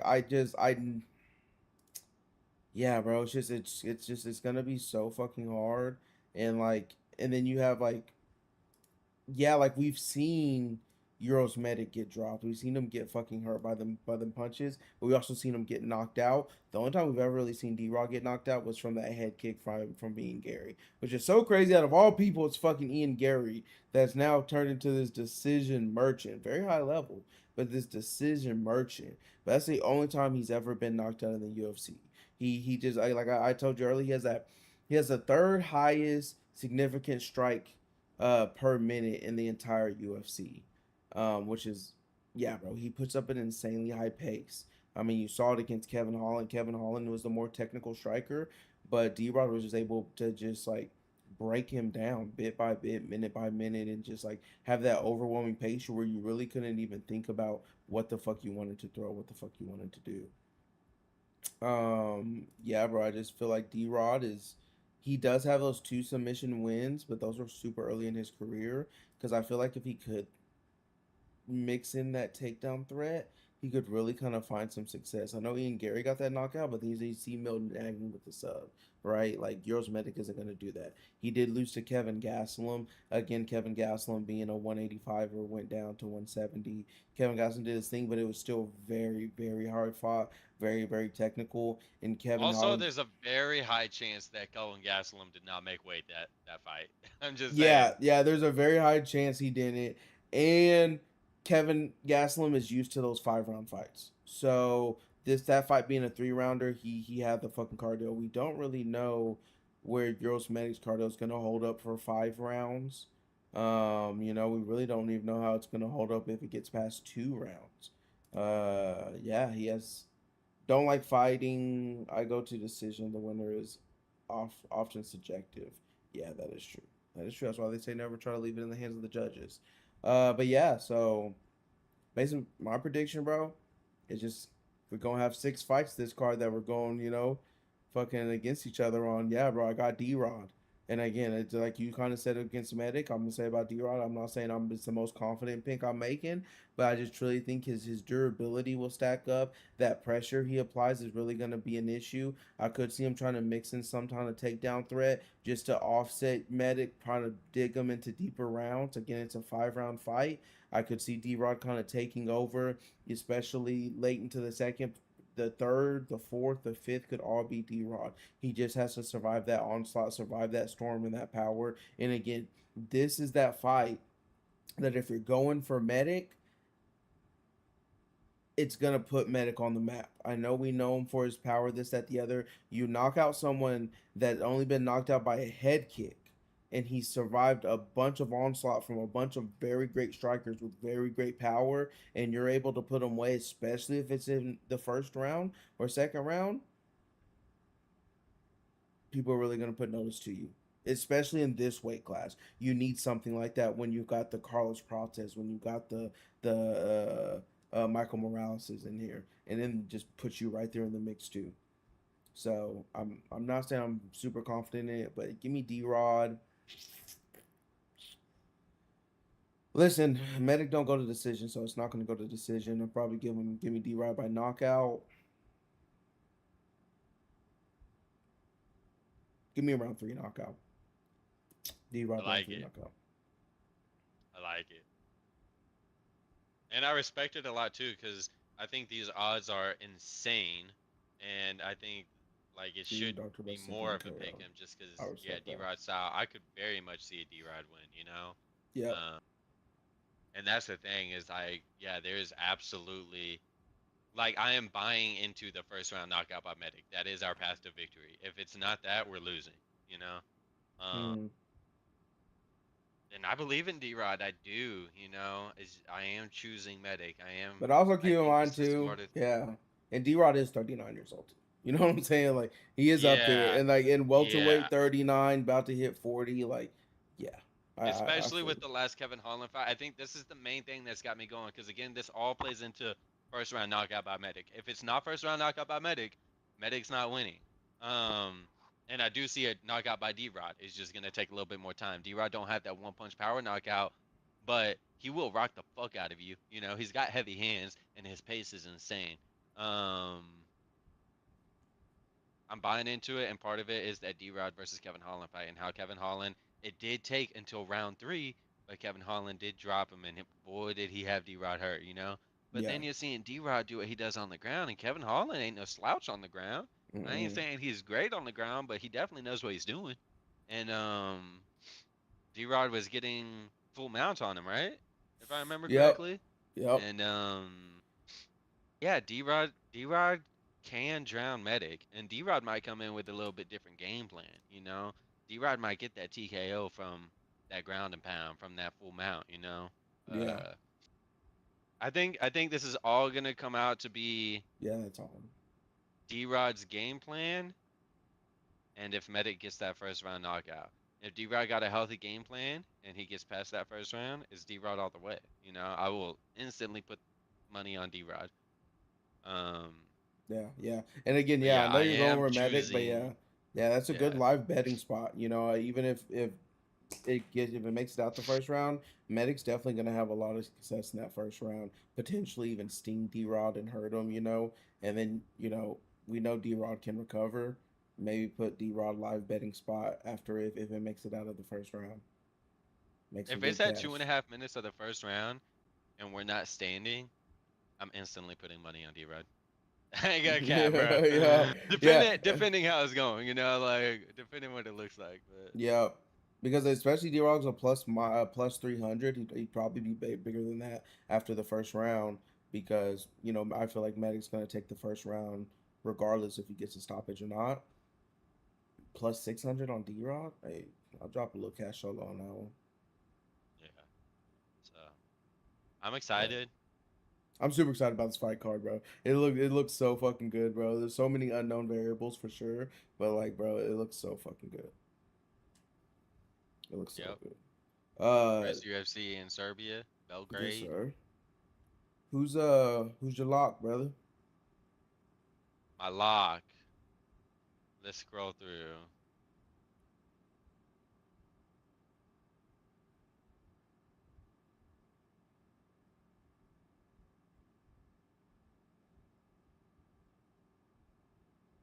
Man, oh man, my lock.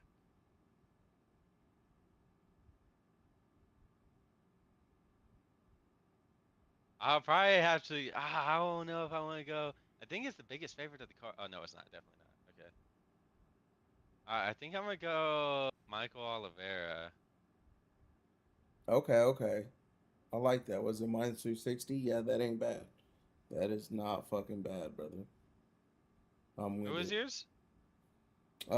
Jovan, what's his name? Jovan Leica. Leka.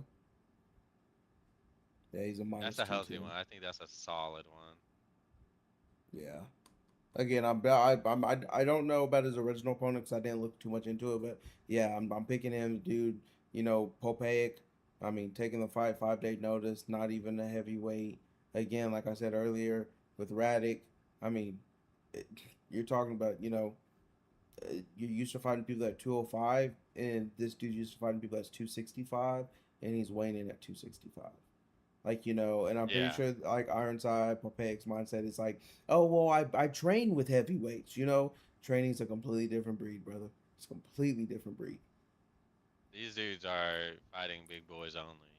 Yeah, they're fighting big boys only, and they're fighting them like full on. You know what I'm saying? Like full on to the fucking death with these big boys.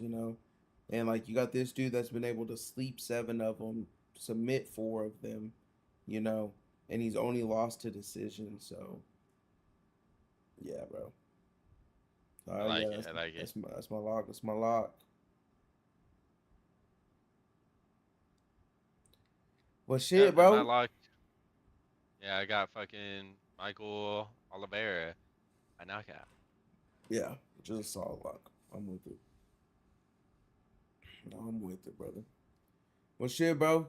I'm gonna catch you on. Well, I'm sure we'll probably play the game or something on Friday, but I'll definitely catch your ass on Saturday early.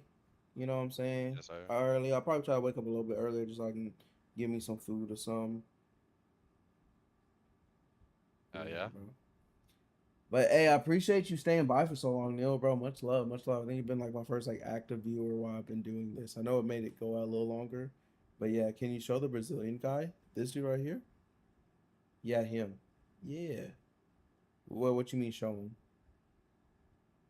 Oh, you just want to see the picture? But yeah, bro. But all right then, y'all. I'm about to hop off. I'm gonna catch you on the flip side, as usual. Stay fucking blessed. Stay fucking beautiful.